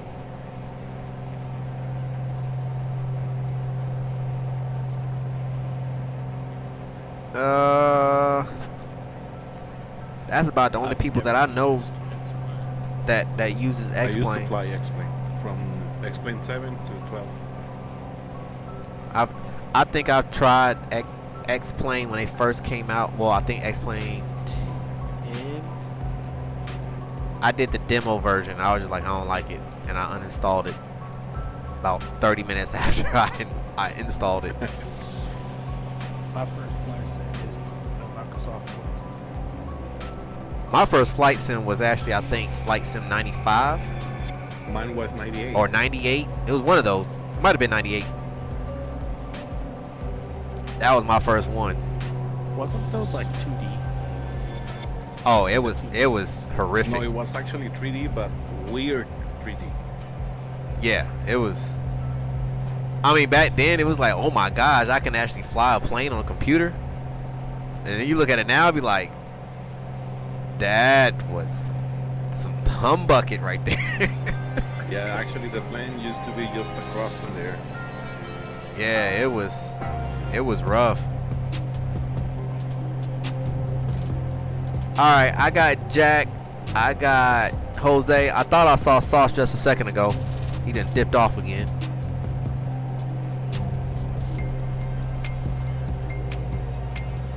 I got the airport right off my nose. Yeah, I'm just zipping around. Yeah, I gotta go on my right, man. Yeah, I see. All right, autopilot's coming off here.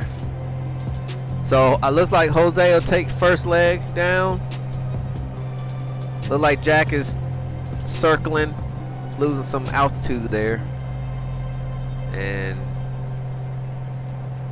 Sauce is just saucing. Being saucy.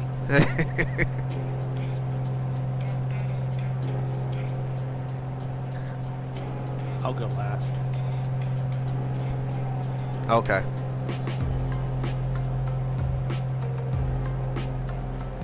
I guess I'll take third because it looks like Jack is pretty much sneaking up right behind Jose there. X-Plane physics are great. The funny part is that I have worked for Microsoft for 17 years, so you would think I would be using Flight Sim. Well, you know, it be like that sometimes.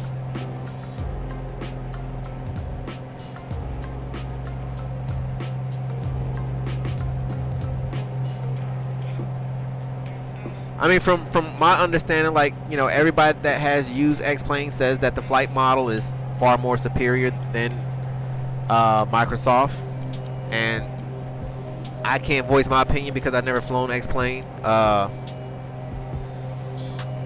like Microsoft Flight Sim 2020 for the eye candy, to be honest with you. And you know, I speak on this a lot of times. You know, a simulator is that, you know, it's what it is, a simulator. And I feel like for the most part, Flight Sim 2020, the flight model is, I would say, a lot better than FSX for sure.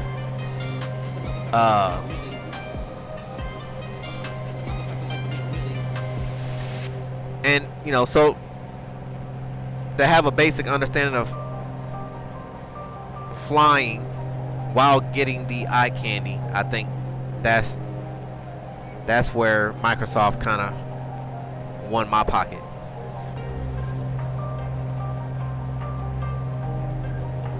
And I mean, to look like this, you know, at a default level.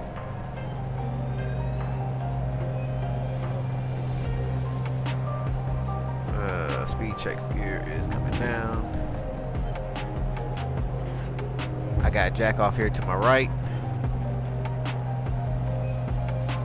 I see what you did there. Come on, find him. Yeah, I know Jose was going in first, and I saw Jack losing altitude, and he was already behind Jose, so I figured I'd do a long downwind to give Jack enough time to do what he got to do to set up.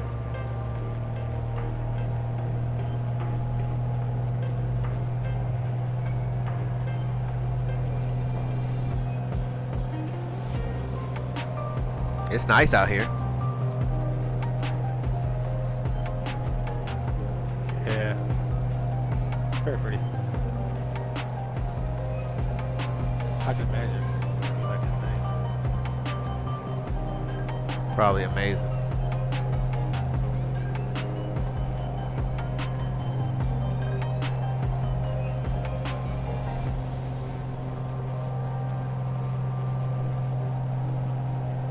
You lining up there? Yeah, I'm coming in behind Jack now. Bumpy. Gavin, you should try flight from HUEN to HKJK. I will keep that on file there, Travis, and I'll add that in on the stream one day. All right, first nitro flaps coming in. The runway is clear, man.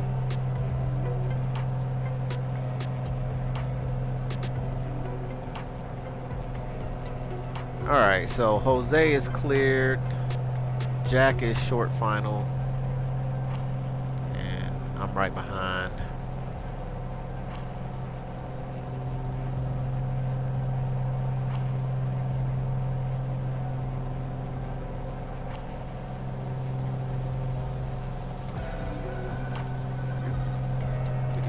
Oh, almost went to a straight nosedive. Not paying attention. I got 8 knots, gusting 13 on the nose right now. All right, second notch. All right, let's slow her up a little bit here. I was gonna switch short final. 500. So watch out for that crosswind. Copy that.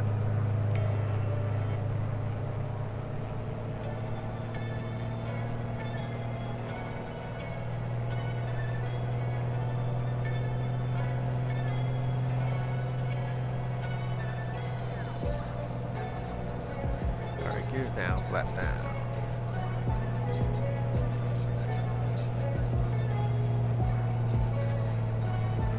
Man, this plane very fuel efficient. Barely even a half tank. That's pretty good right there.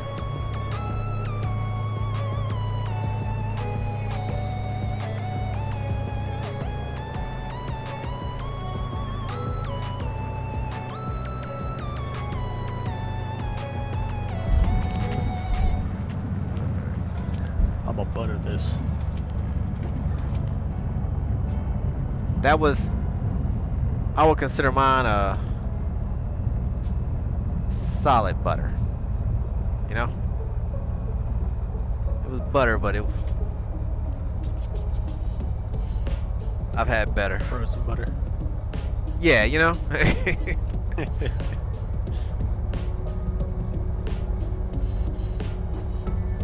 Alright. Get that up there.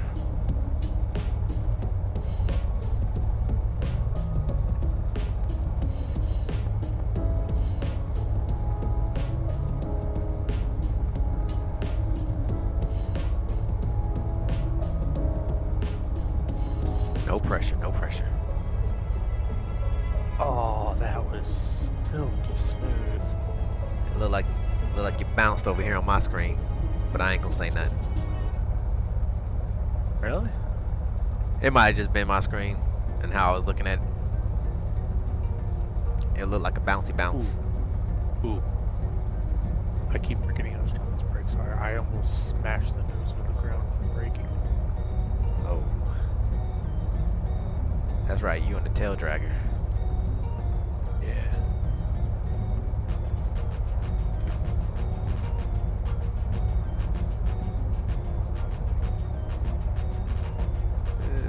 Let's see.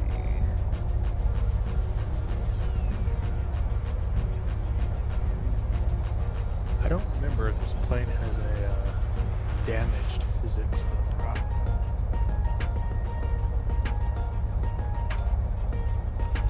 Okay, cool.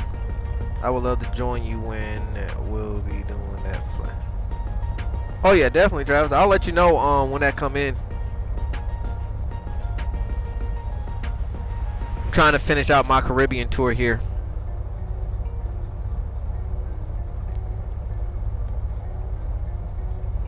So I might try to sneak that one in between this one and then we start our next. Cause we could be starting our South American tour after this one. Here you go with your wheelie. Man, I'm mad that that file didn't download correctly because you're still looking crazy. I see that. Okay, cool. So everybody want to take a quick 5, do what you gotta do, or y'all ready to roll again? No, I'm going to the bathroom, man. All right, cool. You can all line up. I'll go get a drink real quick. Sounds good.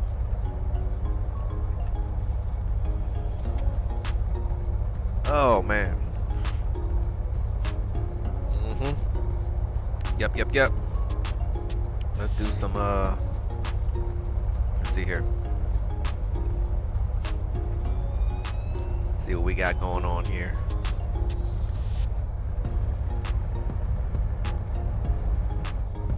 Nope, not what I wanted. There we go. That's what I wanted.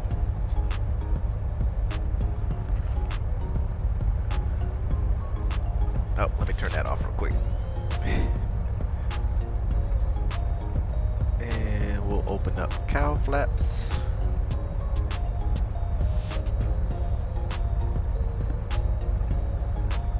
How's everybody enjoying the stream so far?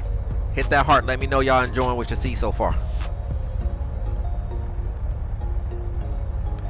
I still didn't get a complete package on what everybody thought. I got one answer from Glenn. There we go. Cool. That's what I like to see. I only got one answer from Glenn. I mean, but then, well, I did kind of get an answer from everybody else. Y'all did say go whatever's cheaper. I'm still debating though. Yeah, that was me. Y'all know I'm all about a challenge. And you know, Or the one that gets you to the end result. well, see, if I mean, well, that's a no-brainer. That's just pretty much getting the desktop version and keep it rocking and rolling.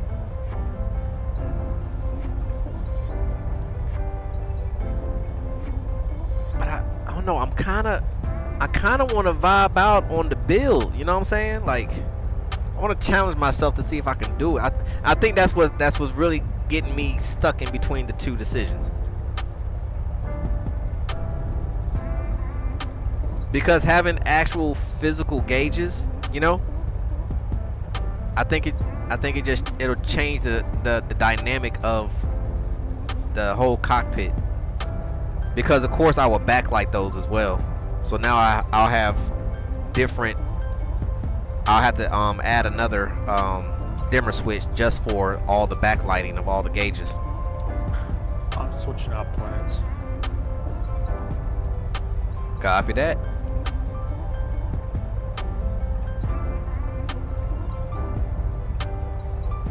I'm gonna be flying the bonanza.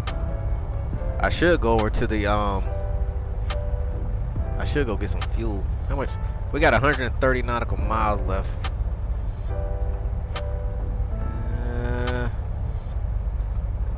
And I didn't top off. I'm gonna go.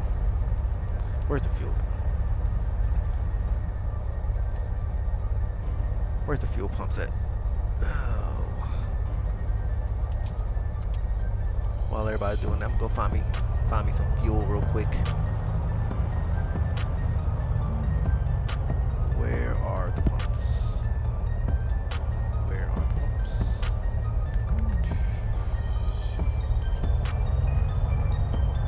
I think they might be on the far. Let's see, you're right. So on the opposite end of where I'm at. Oh, because I'm looking on the world map. Let me stop real quick. I'm looking.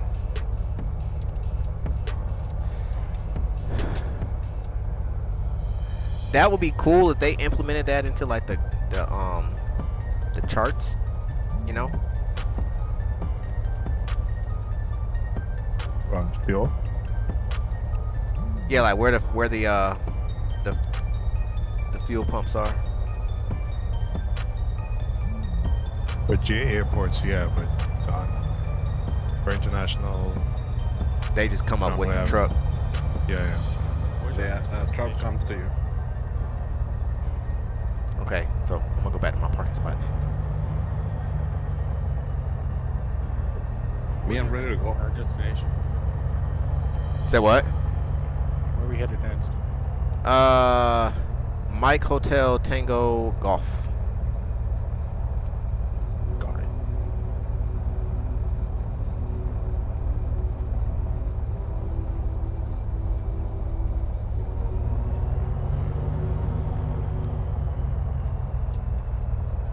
I gotta get my whatchamacallit back up and running with this thing.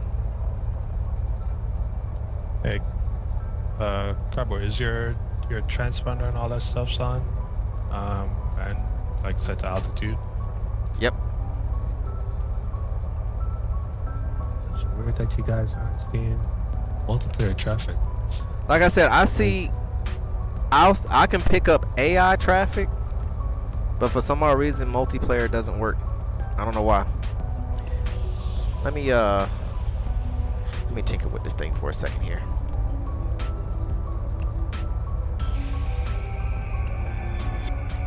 So if I go map, go menu,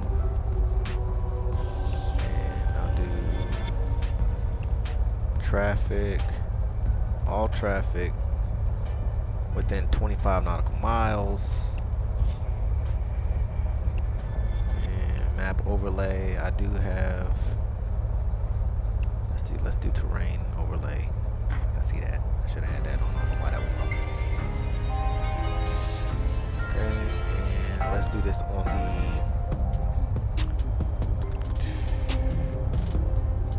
Oh, that's why I had it off. That's too much going on there.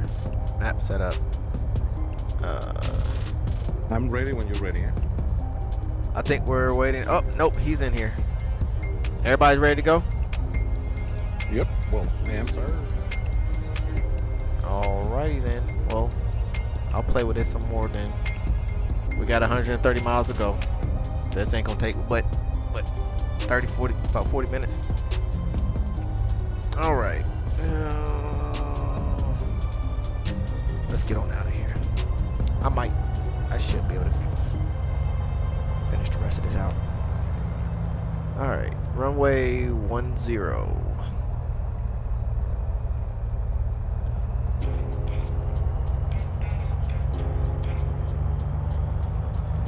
Get her trimmed out here.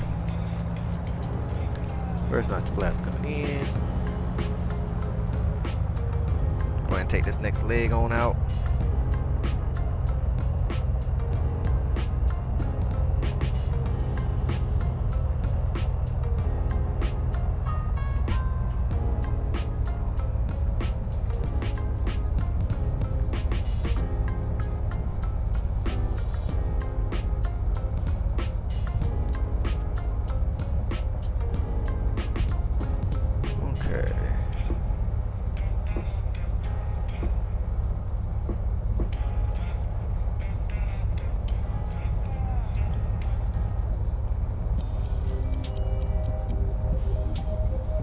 Yeah, 2024 definitely has better trees, for sure.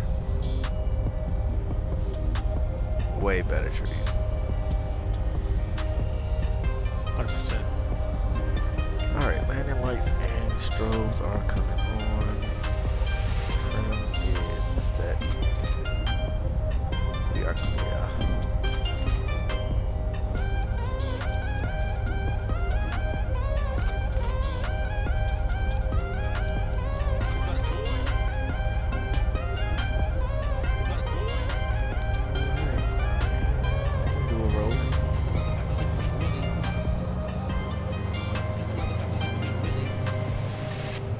In.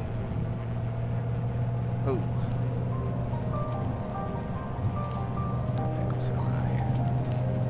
Airspeed is allowed. That wind is pushing. Pushing bad. There's 70.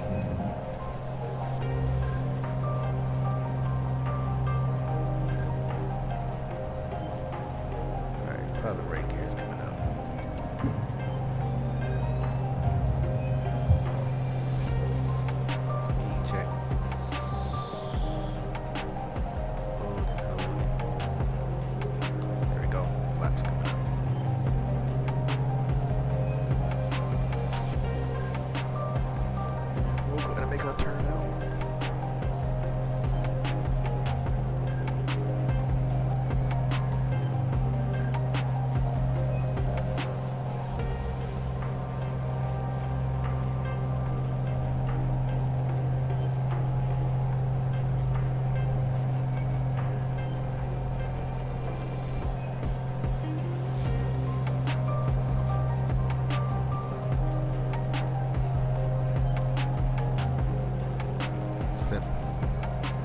Set my cruise to about a 120 climb out.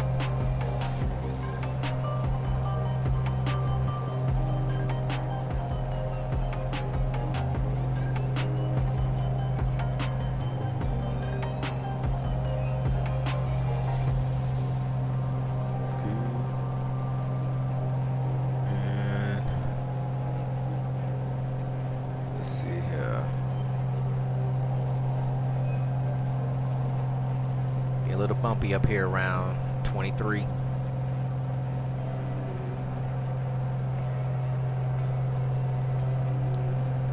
I'll go 5,000.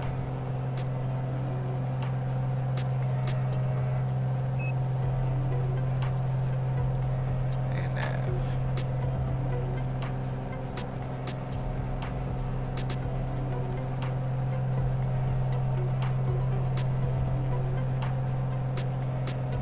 We are off. Final leg for the evening.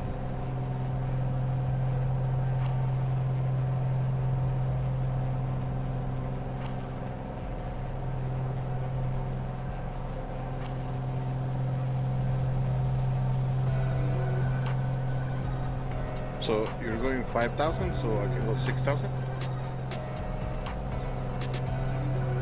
If you want to go 6,000.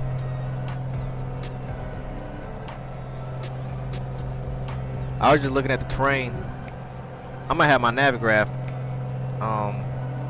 tablet back up and running tomorrow.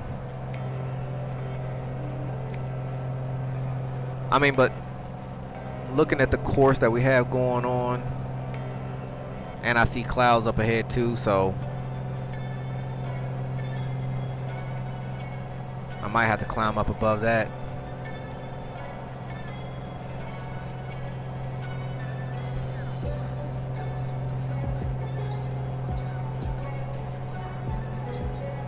Altimeter is 2988.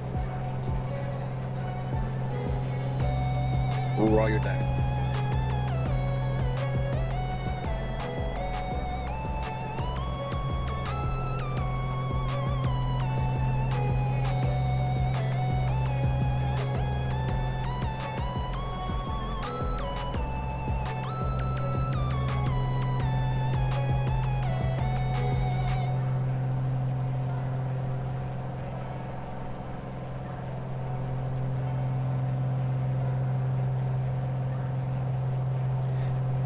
Hey, Jose, I I was thinking about what you was talking about in the Discord earlier when you was you said you was gonna use the old steering wheel. That's a servo motor. Yeah, it is. Yeah. All you need is 2 of those jokers, and you got a full force feedback yoke setup going. You're just gonna have to do some. There's gonna be some extra stuff you're gonna have to add, but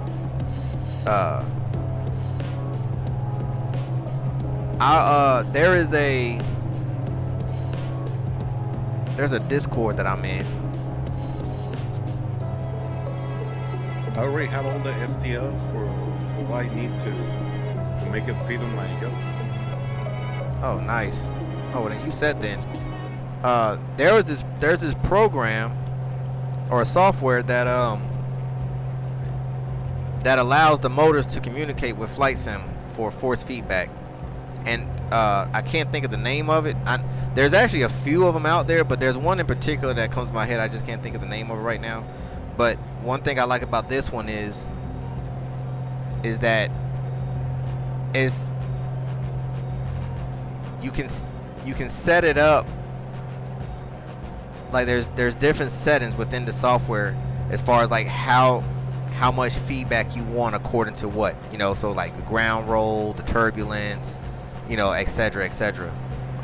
And this software not only for flight sim, but it also uses it for sim racing as well. I can't think when I find it, I'll post it on the Discord. But I've seen a lot of guys use it. I'm gonna try to look for it because it sounds really good. Yeah, I don't know why I can't remember the name of it. I know I can see it in my thoughts, but I can't really, you know, say the name right now. Man, what's the altimeter again? 2988. Okay. That's all I'm gonna use.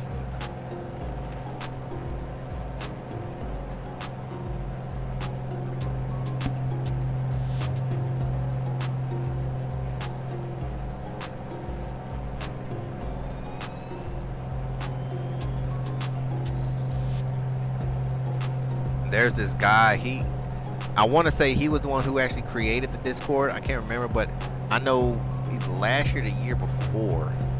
I think he's actually building it's either a Piper or a Mooney, I think.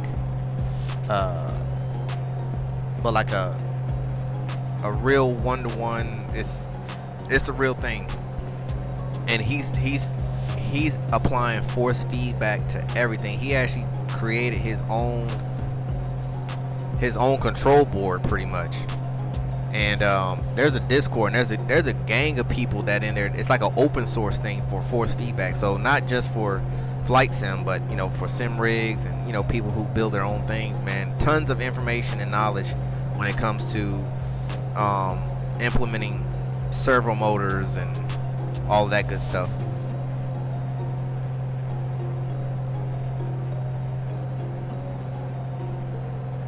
Let me see real quick. I'll pull it up here.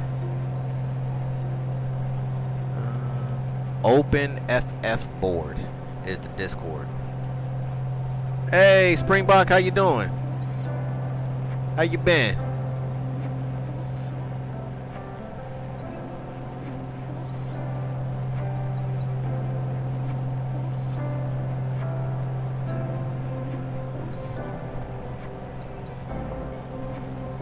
Well, bring some of that warmth here. Well, I ain't gonna lie. We actually had Sim Force Sender is the name of the software. That sounds familiar. I'll know it when I see it. But it's called FF Driver. I think that's what it is. There's a few guys who have done some videos on it on YouTube actually. That's what you gonna do, Sauce?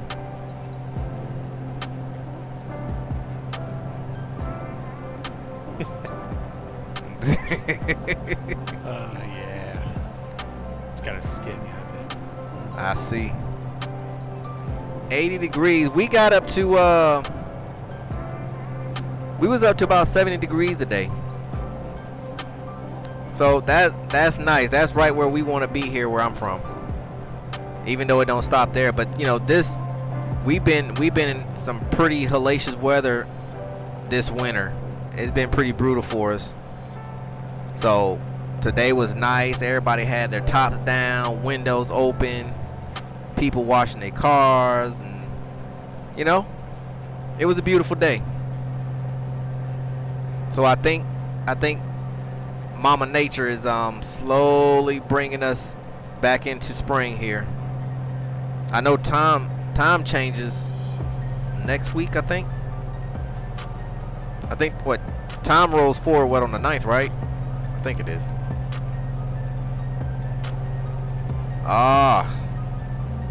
So y'all just now slowly moving into I'm glad we're over that. I'm ready to get back to warm weather. I can't stand the cold. Yeah, daylight. Yeah. Wait, is it the same? I'm about to sound rude. Is it the same worldwide, or does it flip flop? So like one side does daylight savings and the other one does. Bruh. Hey, I be having moments. Don't judge me. Nah, I'm just messing with you. I know flight sim. Flight sim up down. Right. I do not. I will let everybody know. I do not act as if I know everything, because I surely don't. But I don't have a problem asking. I'm not afraid.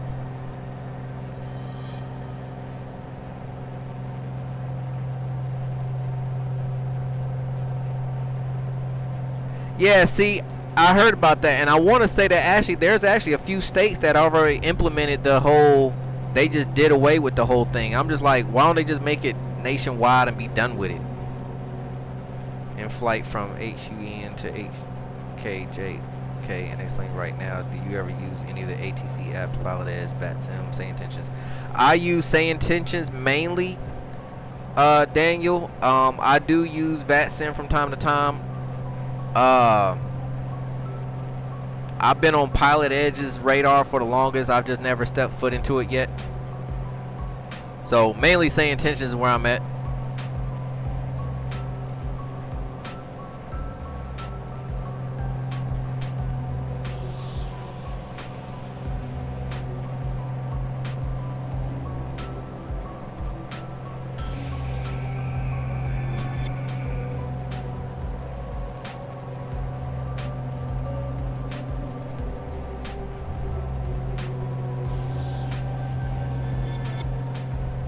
Queensland need it, but local gov and some people don't want it, so sun is up super early in the summer. You know, I'd rather they just, you know, I understood the purpose of it for that time frame, but we don't need that no more. Like, just leave the time as is, because there's nothing worse than, and especially for people like me who work outside, and next thing you know it, like, you get to work and then by 4 o'clock you gotta slowly start wrapping things up, because by 4:45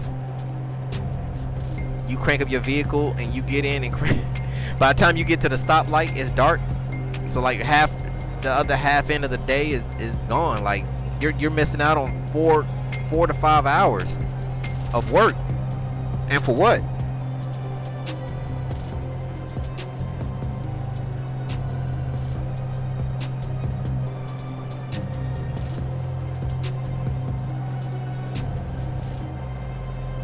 Just give us the most light we can have throughout the day. That's how I feel about it. I'm gonna have to climb up. I'm about to run right into these clouds. I'm going up to 6.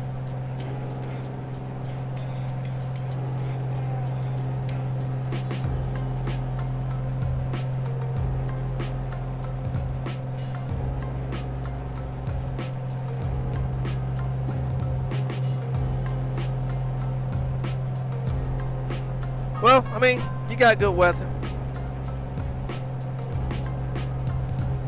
So what are your winters like? So is y'all, cause y'all all live on different parts of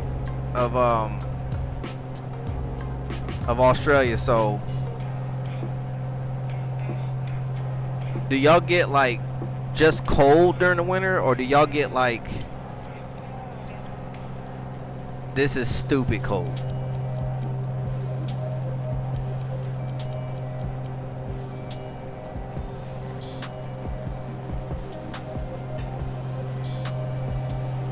Hey, I see it on the radar now. Really? Yeah, I'm flying at a bonanza 35, or it has that tablet. Yeah, you're flying the VR Sim Designs model. So why do I not? I wonder if, but that shouldn't matter though, because we're in multiplayer. So I'm utilizing the end game.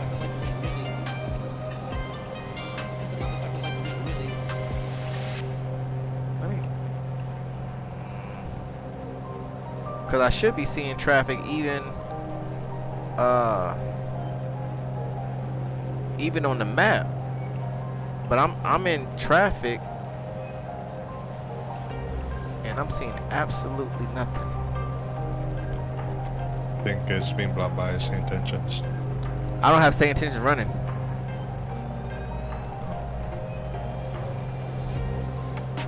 So wait, so which traffic are you, which AI traffic are you seeing? Well, I don't have AI traffic on right at the moment. I'm just saying, like, when I have AI traffic on, the traffic picks up on the 750 and 650. That's why I'm kind of confused as to why I'm not seeing any multiplayer traffic. The only other thing I can think of is, yeah, but that one, like on the setup screen for the sim, where it asks if you want to do live player or all players. I got it set to all players. Yeah, you should be seeing everybody. Yeah. I don't know, that's weird. Yeah, I'll do some digging and see what's going on. It might be something simple that I'm not doing right. There's a town here right on the border, 2 time zones. What? Cold here in Sydney, 10 to 14 at coldest. So what's that, like 32 degrees? No, that's more than that. 40s? Just for a max of 3 months. Darwin is 30 degrees, 80 degrees. That's not a winter. I'm going, if I move to Australia, I'm moving to Darwin. I think the coldest here in California has ever gotten is like -20. If Jacksonville, North Carolina ever seen a negative, the end of the world is near. Facts. Like, I mean, don't get it twisted. We get cold. Like, our winters, like, we'll get down to, you know, solid 20s. We'll even see, like, high teens at times. You know, just depending on, you know, what's going on. But we've never seen a negative. If I'm telling you, the apocalypse is upon us. If you ever see a negative in front of a number in Jacksonville, North Carolina. Everything in Darwin can kill you. Oh man, I'm trying to find a space to say it's okay to come to Australia. But every single time you Sess, hey, y'all let me know that I just might have to keep my feet here planted over here for a little while.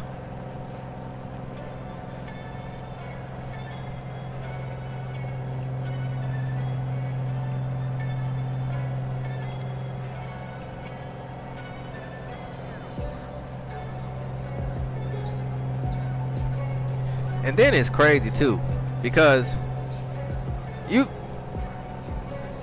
know, my people out here on this part of the world,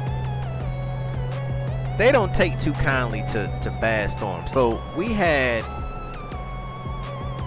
some snow a few weeks back.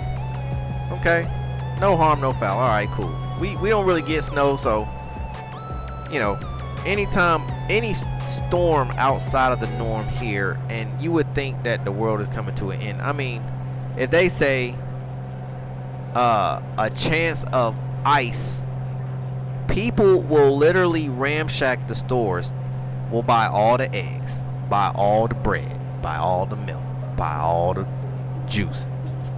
Don't forget the toilet paper. Oh yeah, and the toilet paper and paper towels. Over something that might last maybe 3 or 4 hours and be gone by morning. They do it every time. We just had, I think last week, it was calling for snow. It ended up just turning into like a small little, very light ice storm. And I mean so light. Like it wasn't even really enough to cause any black ice or anything like that. And these people destroyed the city. Like there was nothing to buy. But this is what I gotta deal with every time a storm shows up in North Carolina. It's crazy.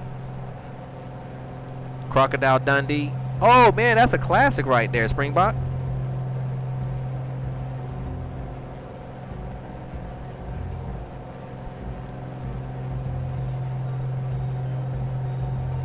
I think the younger generation don't know nothing about that. Do I shovel snow? The little bit of snow that we get, nah, I let it sit there because I'm not going nowhere. Now, when I lived out in South Dakota, I shoveled snow. I dug myself out of my house.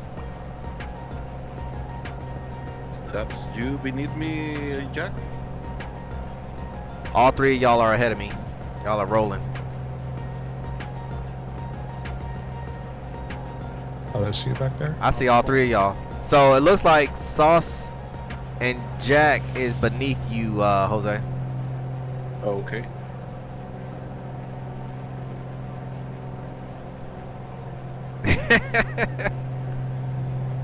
The original Crocodile Dundee, Daniel, yes. Alright, Springbok, man. Good to see you in the chat, man. It's always good to see you. Have a good one now.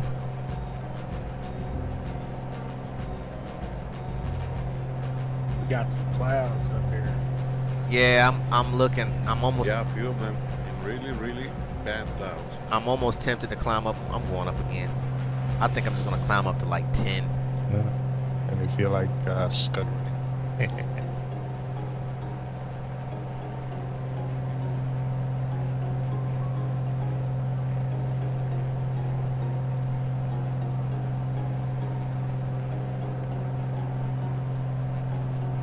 I might make it over the clouds before I get That there. looks like we have to go up to 10,000. Yeah, I just bugged 10,000 right now. I'm climbing up.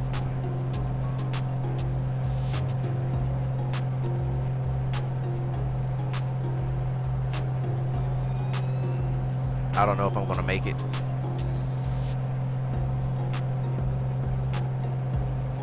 Like I said, It's okay. You'll just be surfing the clouds. yeah, I mean, like I said, we are VR-ish. VRR-ish. VFR-ish. That's what I was trying to say. VFR-ish. VFR. Good enough for government work. What we used to say all the time in the military.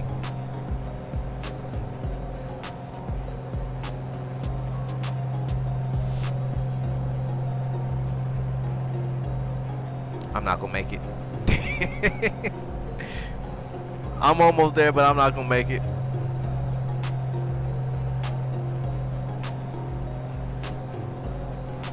I'm at 7,000. I'm about to start cloud surfing. Climb about 1,500 feet a minute. Oh, I'm at 7. I can't. If I do that, I'll be at stall speeds real quick. 7,000 at 1,000 feet a minute. Jack down there is saying I'm playing the danger game with y'all. Forget that. I'm climbing up with you.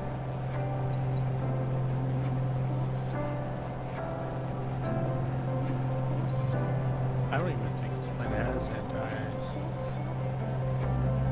I know I have defrost set on my plane. I have prop heat, Oh. but I don't have. Yeah. I don't think I have anti-ice though. I don't think the Coronado is equipped with anti-ice. I'm trying to think. Does the BR Sim Design? I can't remember if the H35, the one that you're flying, Sauce, actually has it. I haven't flown that plane in so long. It has a firewall air, which I have no idea what that does.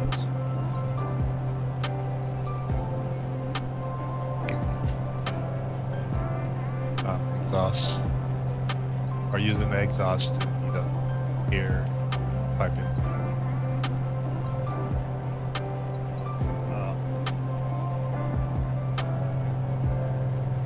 Oh yeah, this is. We should. Yeah, I got cabin heat and defrost. Yeah. I don't think the older style Bonanzas were built with anti-ice. Maybe the A35s, like the newer ones, they might have it, but I don't think the older ones do.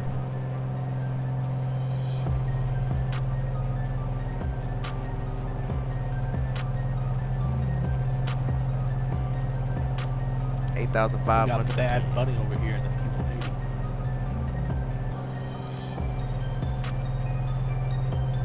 Yeah, y'all are up there. I got all three of y'all in front of me. Oh, that's not correct. Firewall heat, not what I said was. I never understood the purpose of that anyway.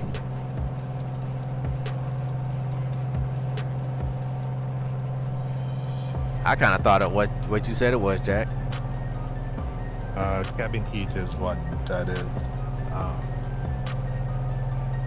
This got something to do with fight fire. It provides ventilation and stuff, so, but it's not for. Can be used for it, but that's not the main purpose of it. Okay.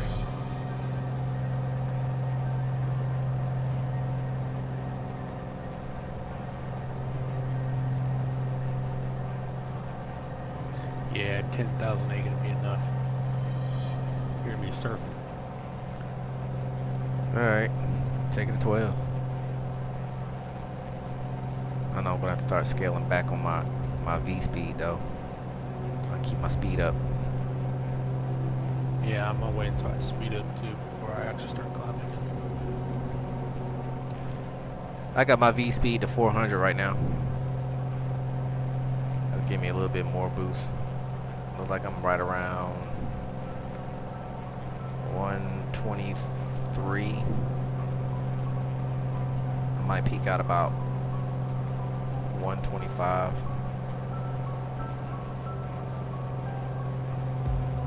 But also dealing with a 12 knot headwind. So that doesn't help.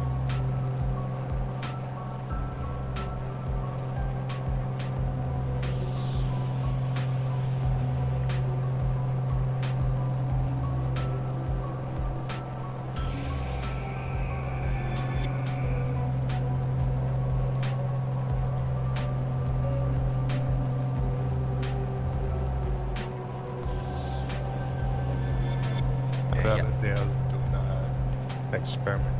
Took the VA40 all the way up to, I think, I got it up to like flight level 300. Just like circling and just climbing up like 200-300 feet of it. Nice. Oh, I just found out Skyforce Sim, I can connect my NeoFly account.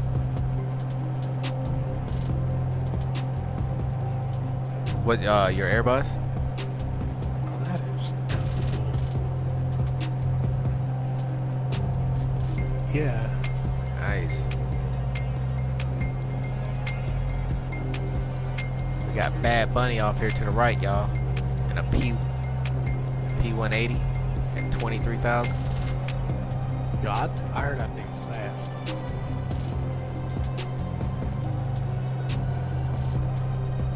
He's cruising right now. Y'all should see him. He's off to the right. He's more of your Yeah. 3 o'clock than mine. He's about a 2 o'clock to me.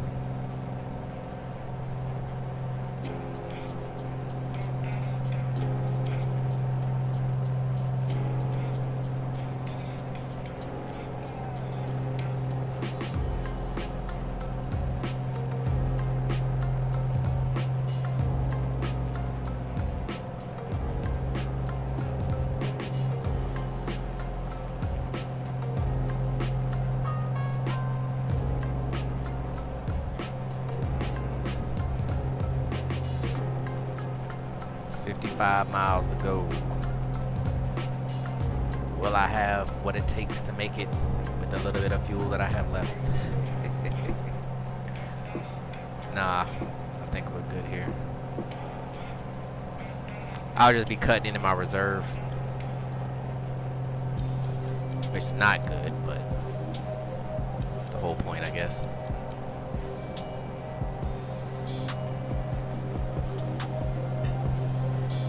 Man, y'all are smoking. Jack is at 12.4. I'm still just creeping up to 11,000 right now.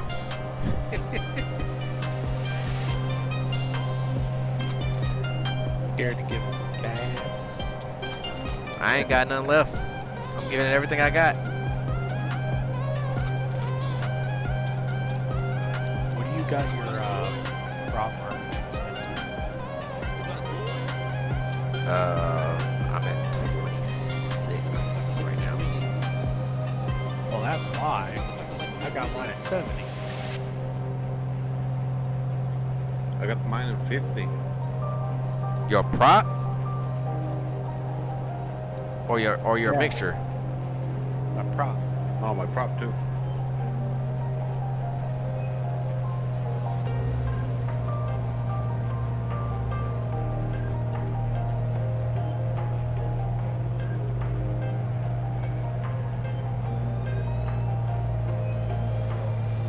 My ground speed right now is 193. Yeah, ain't no way in the world I'm getting that. Yeah, mine is 188.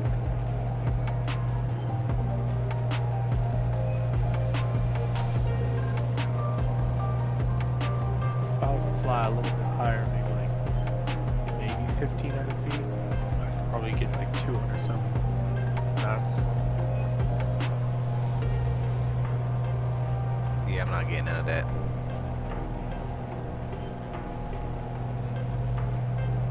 Even at 2,500, which is your standard RPM, that ain't enough. I think I didn't optimize the climb because I wasn't expecting to climb up this high. I mean, I leaned it out after 5,000, but yeah. My RPMs are around like 23, 24. If I get it to 23, I'll lose what I have.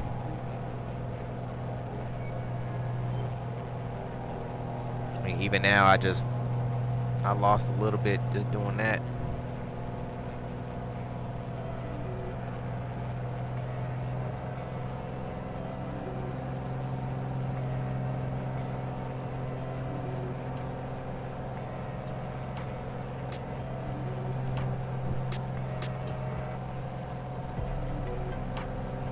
What's your manifold pressure at?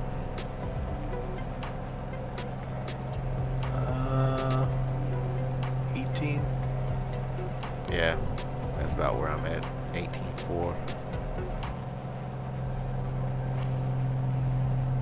My fuel flow is about 17.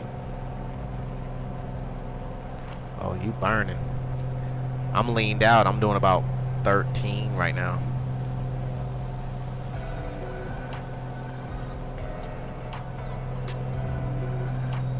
Yeah, it's time for me to switch tanks here to balance everything out. Hear you guys talking about that twin burn. Yes. Say that again. I say I can't relate. I'm in a twin burning less than you guys. Oh well, of course. You know you. Here you know you come pulling up with your 2024 Cadillac, and we out here. We out here in a Model T. Hey, you The got Flintstones car. subwoofers in that cat? Oh, I know that. Sure, you could option it. I know that DA flies like a caddy. I know for sure.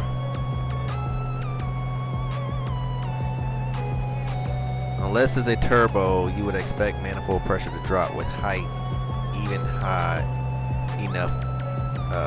Even with the turbo, eventually it drops. So not unusual to see a lower manifold pressure. Now, see, if I was flying the black square Bonanza, it might be a little different, but it's not a VTEL. But the black square Bonanza has a turbo, and she can move. I gotta get that. Anything with turbos, I like. Oh yeah, well the black square, but now I will let you know the black square is a study level aircraft. So if you don't follow, like, you know, the SOP, and she won't crank up. Got it. And then I you'll like that even better. yeah, and then you'll follow the plugs, and then you create hot starts, and then they did a real good job with well, Black Square, all their aircraft are all study level, so just know when you mess with their stuff, you better have that handbook.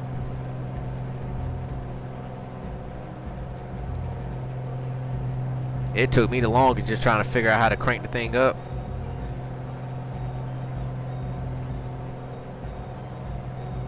Do you use any of their steam gauge overhauls? Yep, I used the Black Square Bonanza with the steam gauge.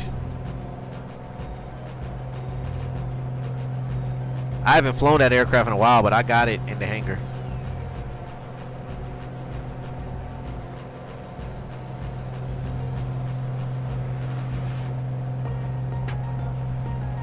I'm starting to descend to 8,000. I'm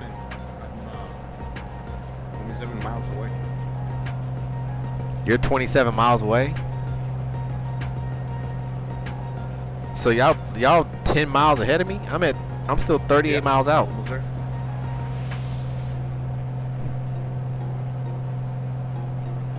I'm doing about 130 knots, 157 on the ground. 166 on the ground, and I'm doing 132. Nice.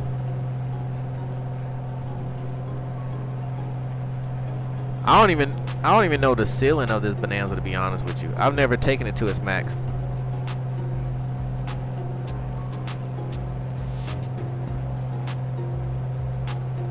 I think it was 24 or 23. 23 for the Bonanza? I thought it was more so like around 18. Now that you said that, yeah, that makes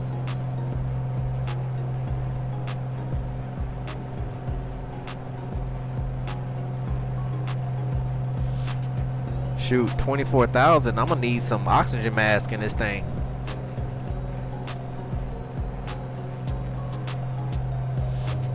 Not gonna be able to breathe.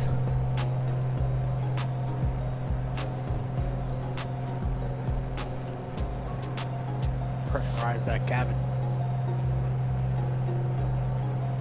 I don't even think that this aircraft is equipped with cabin pressurization. I need to go back and see.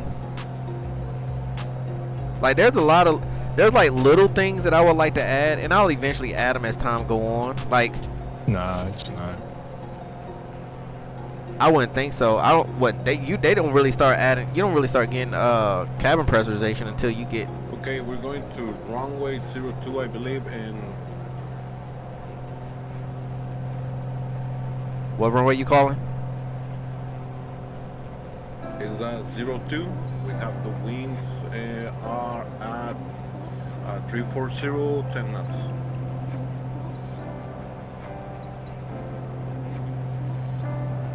Okay, cardboard, start descending because up here it's already thick. There are no breaks in the clouds, so start your descent now. While he got some patches. Gotcha. Initiating nosedive.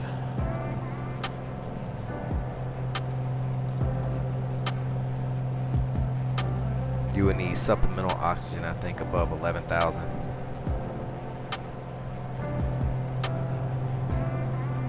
Go ahead and mode. 11,000? Wow. Well, I guess because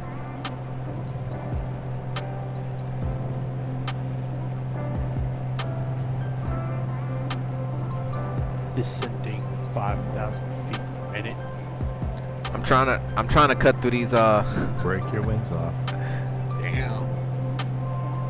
there's just no way. All right, I'm gonna go autopilot off. I'm gonna try to cut through these clouds. This is not gonna be fun. But I'm gonna see if I can find a hole. Let's see, I gotta kind of have a hole here.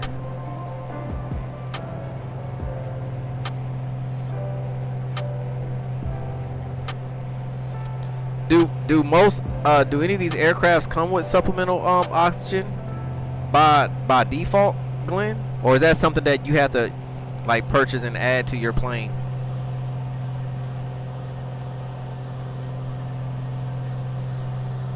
Well, I guess for aircraft that are not pressurized.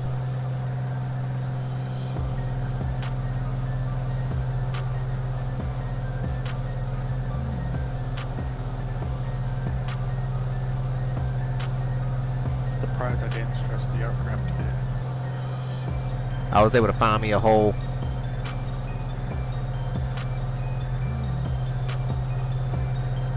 Maybe it's becoming more common now, like the new series is common to get in. Okay.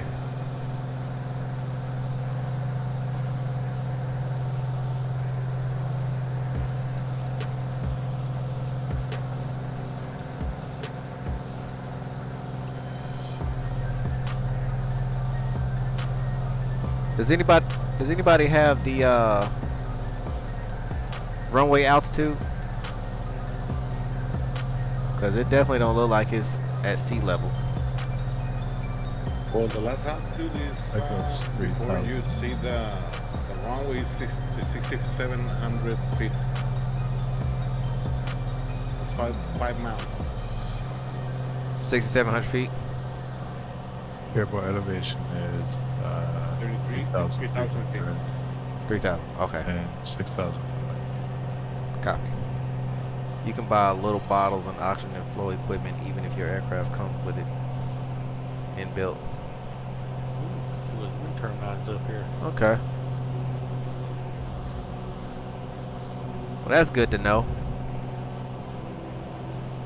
I can honestly say I know what it's like to be above. Let's see, I think when we did those Halo missions, because I've been on a lot of Halo missions. My very first Halo mission, I think we was at like 28,000. And I'll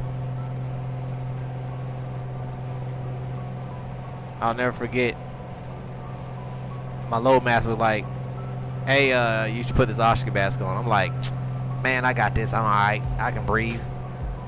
Man, we depressurized and he opened up the ramping door for the Halo mission, or for the Halos jumpers to jump. And I got lightheaded real quick.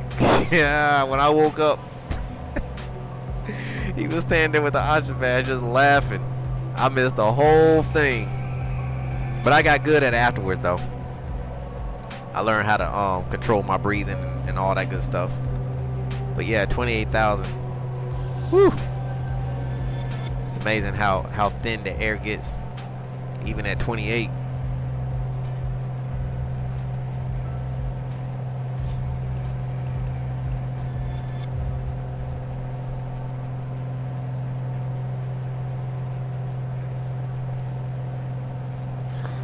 y'all like me to land it first or wait up for you? Yeah, go ahead, man. Yeah, go ahead and do your thing. Social flying monkey, a real life pilot. Family fly with it all the time, even below the threshold. Yeah, I think it's just I think once you learn, you know, how to control your breathing above, you know, those higher altitudes.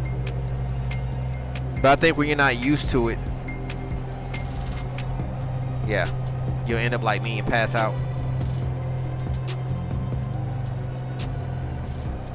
Rules are above 12.5 for crew is required, 14 or above for passengers as well.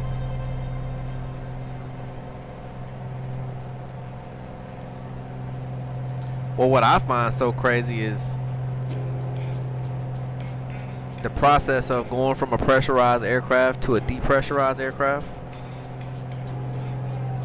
It feel like your head is about to implode.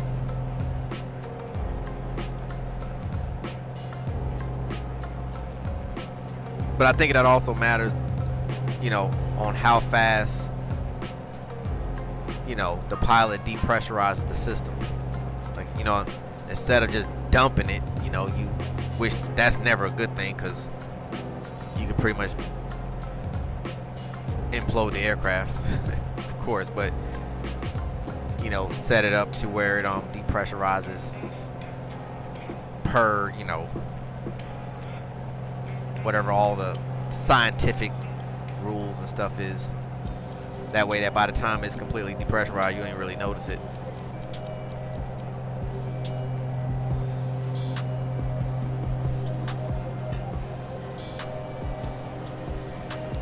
Oh, I landed it. We got some windmills out here. I was flying the Grumman Adventure. Oh, so you already out here.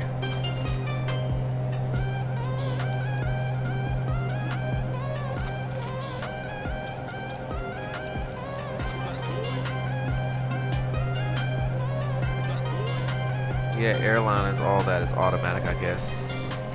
Yeah, well, I know in the 130 you pre-select, you know, your altitude or whatever, and then like you said, it'll auto pressurize. So I think it's the same thing as the airliner. My VS was 152. Think you can beat that? I don't have my meter up, so I couldn't tell you.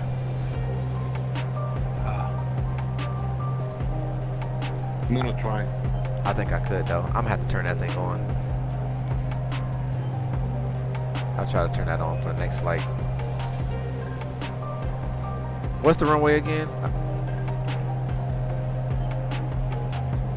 2. Copy on 02.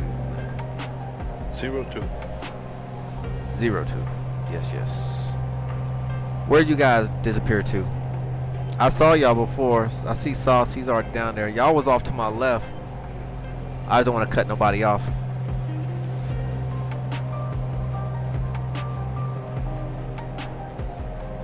Oh, I got y'all.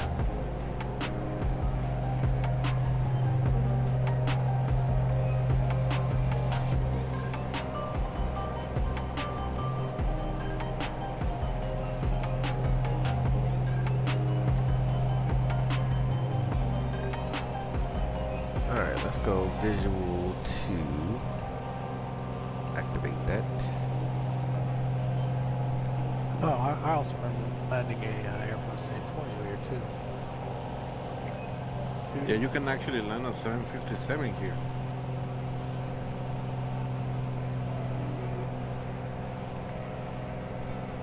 Yeah, at first I was hesitant, but I did it anyway then.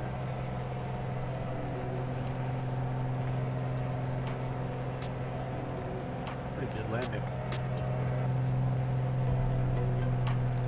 I'm taking the scenic route. There's Jose. I see Jack over there doing his thing. Jose, you going in, or you want me to go ahead and slice this on in? If you want to try first, that's fine for me.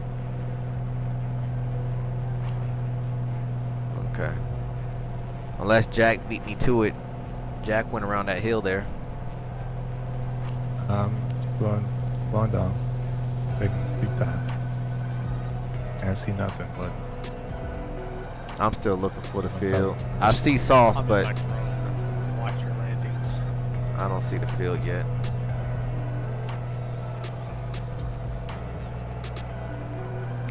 This is definitely not a good day to fly VFR. Not to this airport. It's never a good day to fly VFR to this airport, man. This is brutal. I would definitely do IFR on here though. It's even harder than IFR. When I was flying there, it was like really foggy. Could barely see the runway coming up.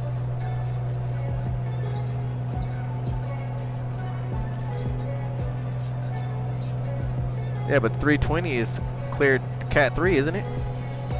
Should be. Yeah, but there's no ILS in here. Oh, this is just what, an RNAV?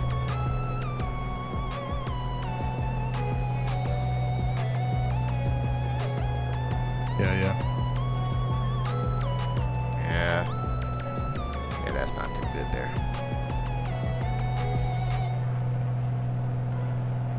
You got a little surprise when you come up on the runway.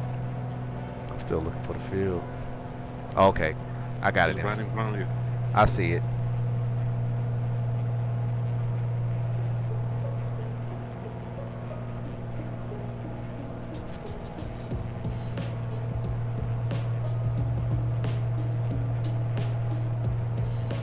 Alright, go ahead and get lined up here. Speed check gear is coming down.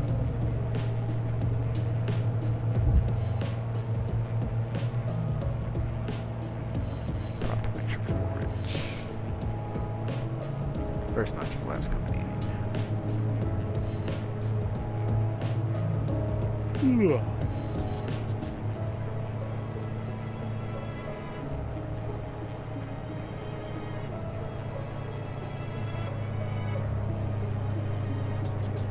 Going in, Jose.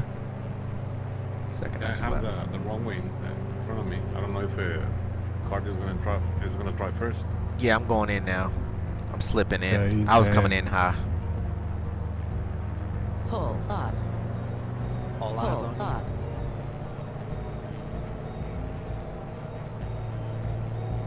Gear down, flaps down. Man, cutting it close.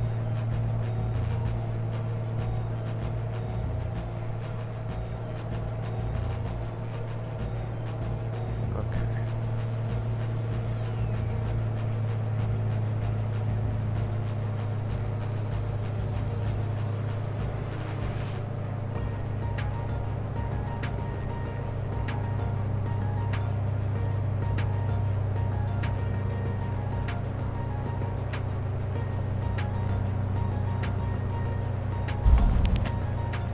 Nice.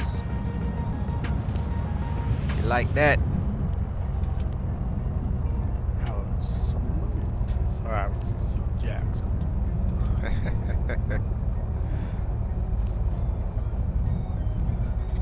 Trying to, the gumps. I'm still It's that little baby bounce. still trying to memorize the whole gumps thing. All right, I'm cleared 02.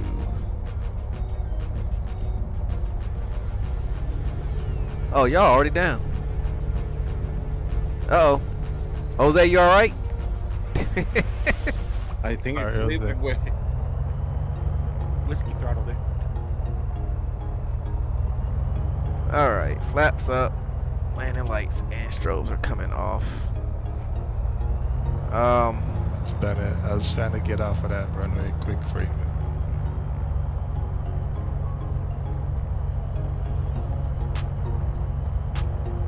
That almost ended in a disaster. There's a lot going on at this airport.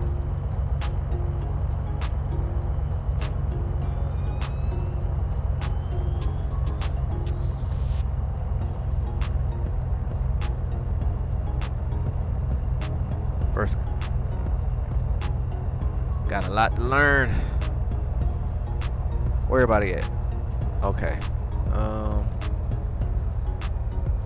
Sauce is down that end. Yes. Fire my name. I'm just trying to see where everybody going. We'll let that GA down here. I'm just going to the GS. I pretty much just guessed in GA apartments over here. Hey, Jose. Got a question for you, Jose. Why is there a lady in your pilot seat? Hey, what's up?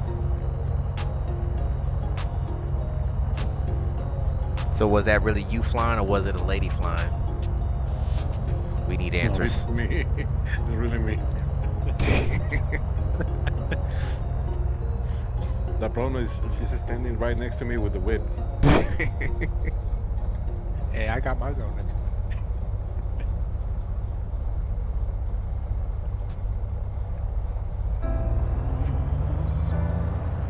Wait till you get to 24 and you get passengers hanging onto the side of the side of the plane. Mine's better because she's Asian. Well, there you go.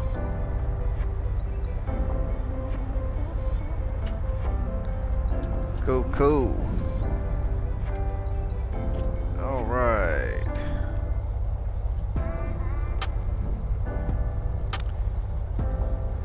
After landing, checks cowl flaps are open, flaps are up, transponder is to stand by. Avionics is off, launch equipment is off. Make sure it's out. Magneto switches, fuel tank selector, and power. There we go. There you go, Jose. I want to know who that is. Ah, you disappeared on me. Oh, there you are again. Who is that?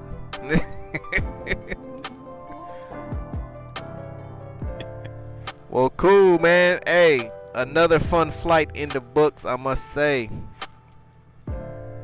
We're moving right along. That was really fun. Yeah, that was real fun. That was real fun. So tomorrow we stretch ourselves across the mountains here. Well, maybe get to Belize. How far is Belize out? I know that's probably a stretch out there.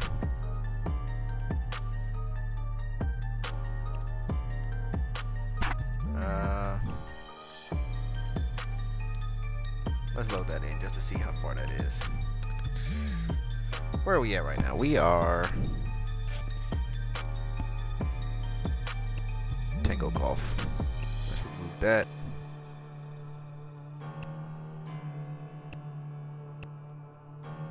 And let's add in MZBZ. Oh, that ain't too bad. If we go to Mike Zulu Bravo Zulu, it's about 217 miles from here.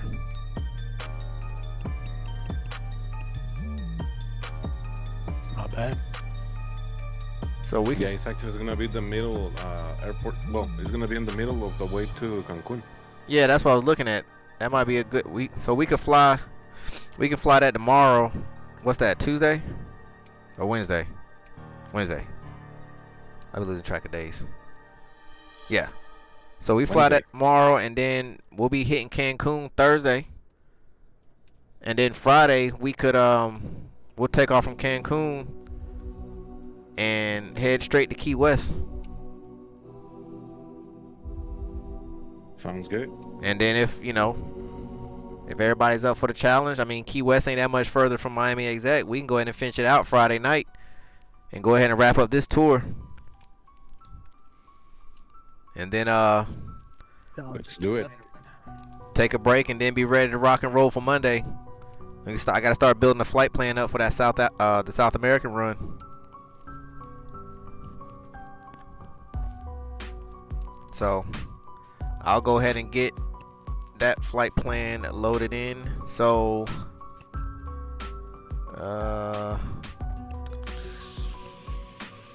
get this off real quick.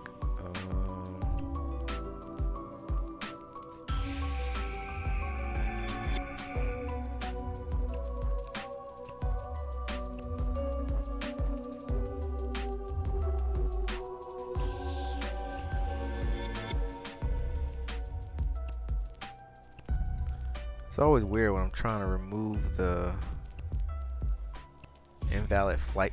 Okay, I gotta remove the approach. That's why. Okay, there we go. I think I have a problem with my simulator because I see everything like even on the ground, and I see you guys above me. It's probably everybody have different updates on their maps. So, like you're on the ground where I'm at. Sauce is next to you to the left. Yeah, you're on the ground with me. But you said I'm floating in yours. Yeah, let me show you.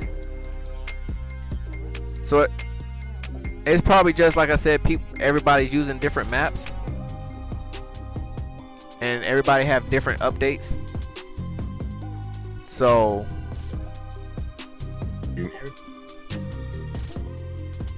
maybe. Let me see.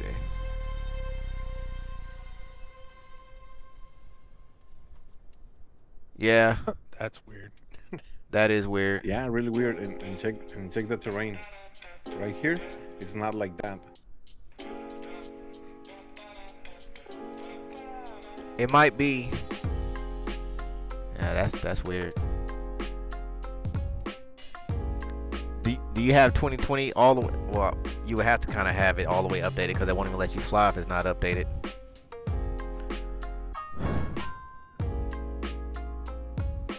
That's weird. And actually, this happened after the latest update. I have the like I said, they don't even let you. That's one thing I never understood with Microsoft Flight Sim. They won't even let you bypass an update. You know, like maybe if I didn't want the update, maybe I just want to fly without the update. No, you have to have the update before you can fly.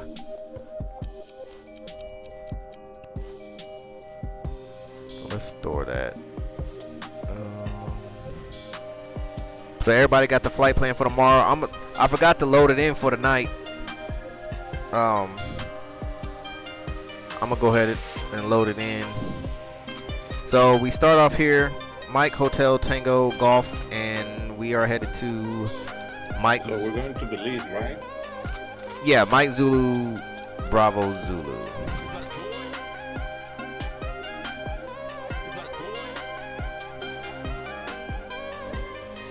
That's called Mundo Maya. That's what that one's called. Mundo Maya. Okay. Nah, not really. I'm sorry. Oh. I'm wrong. Mundo Maya is to the west. This one, I was about to say, I'm like, cause this one is looking at I didn't know if I was looking at something different. That one's Philip S.W. Golson International.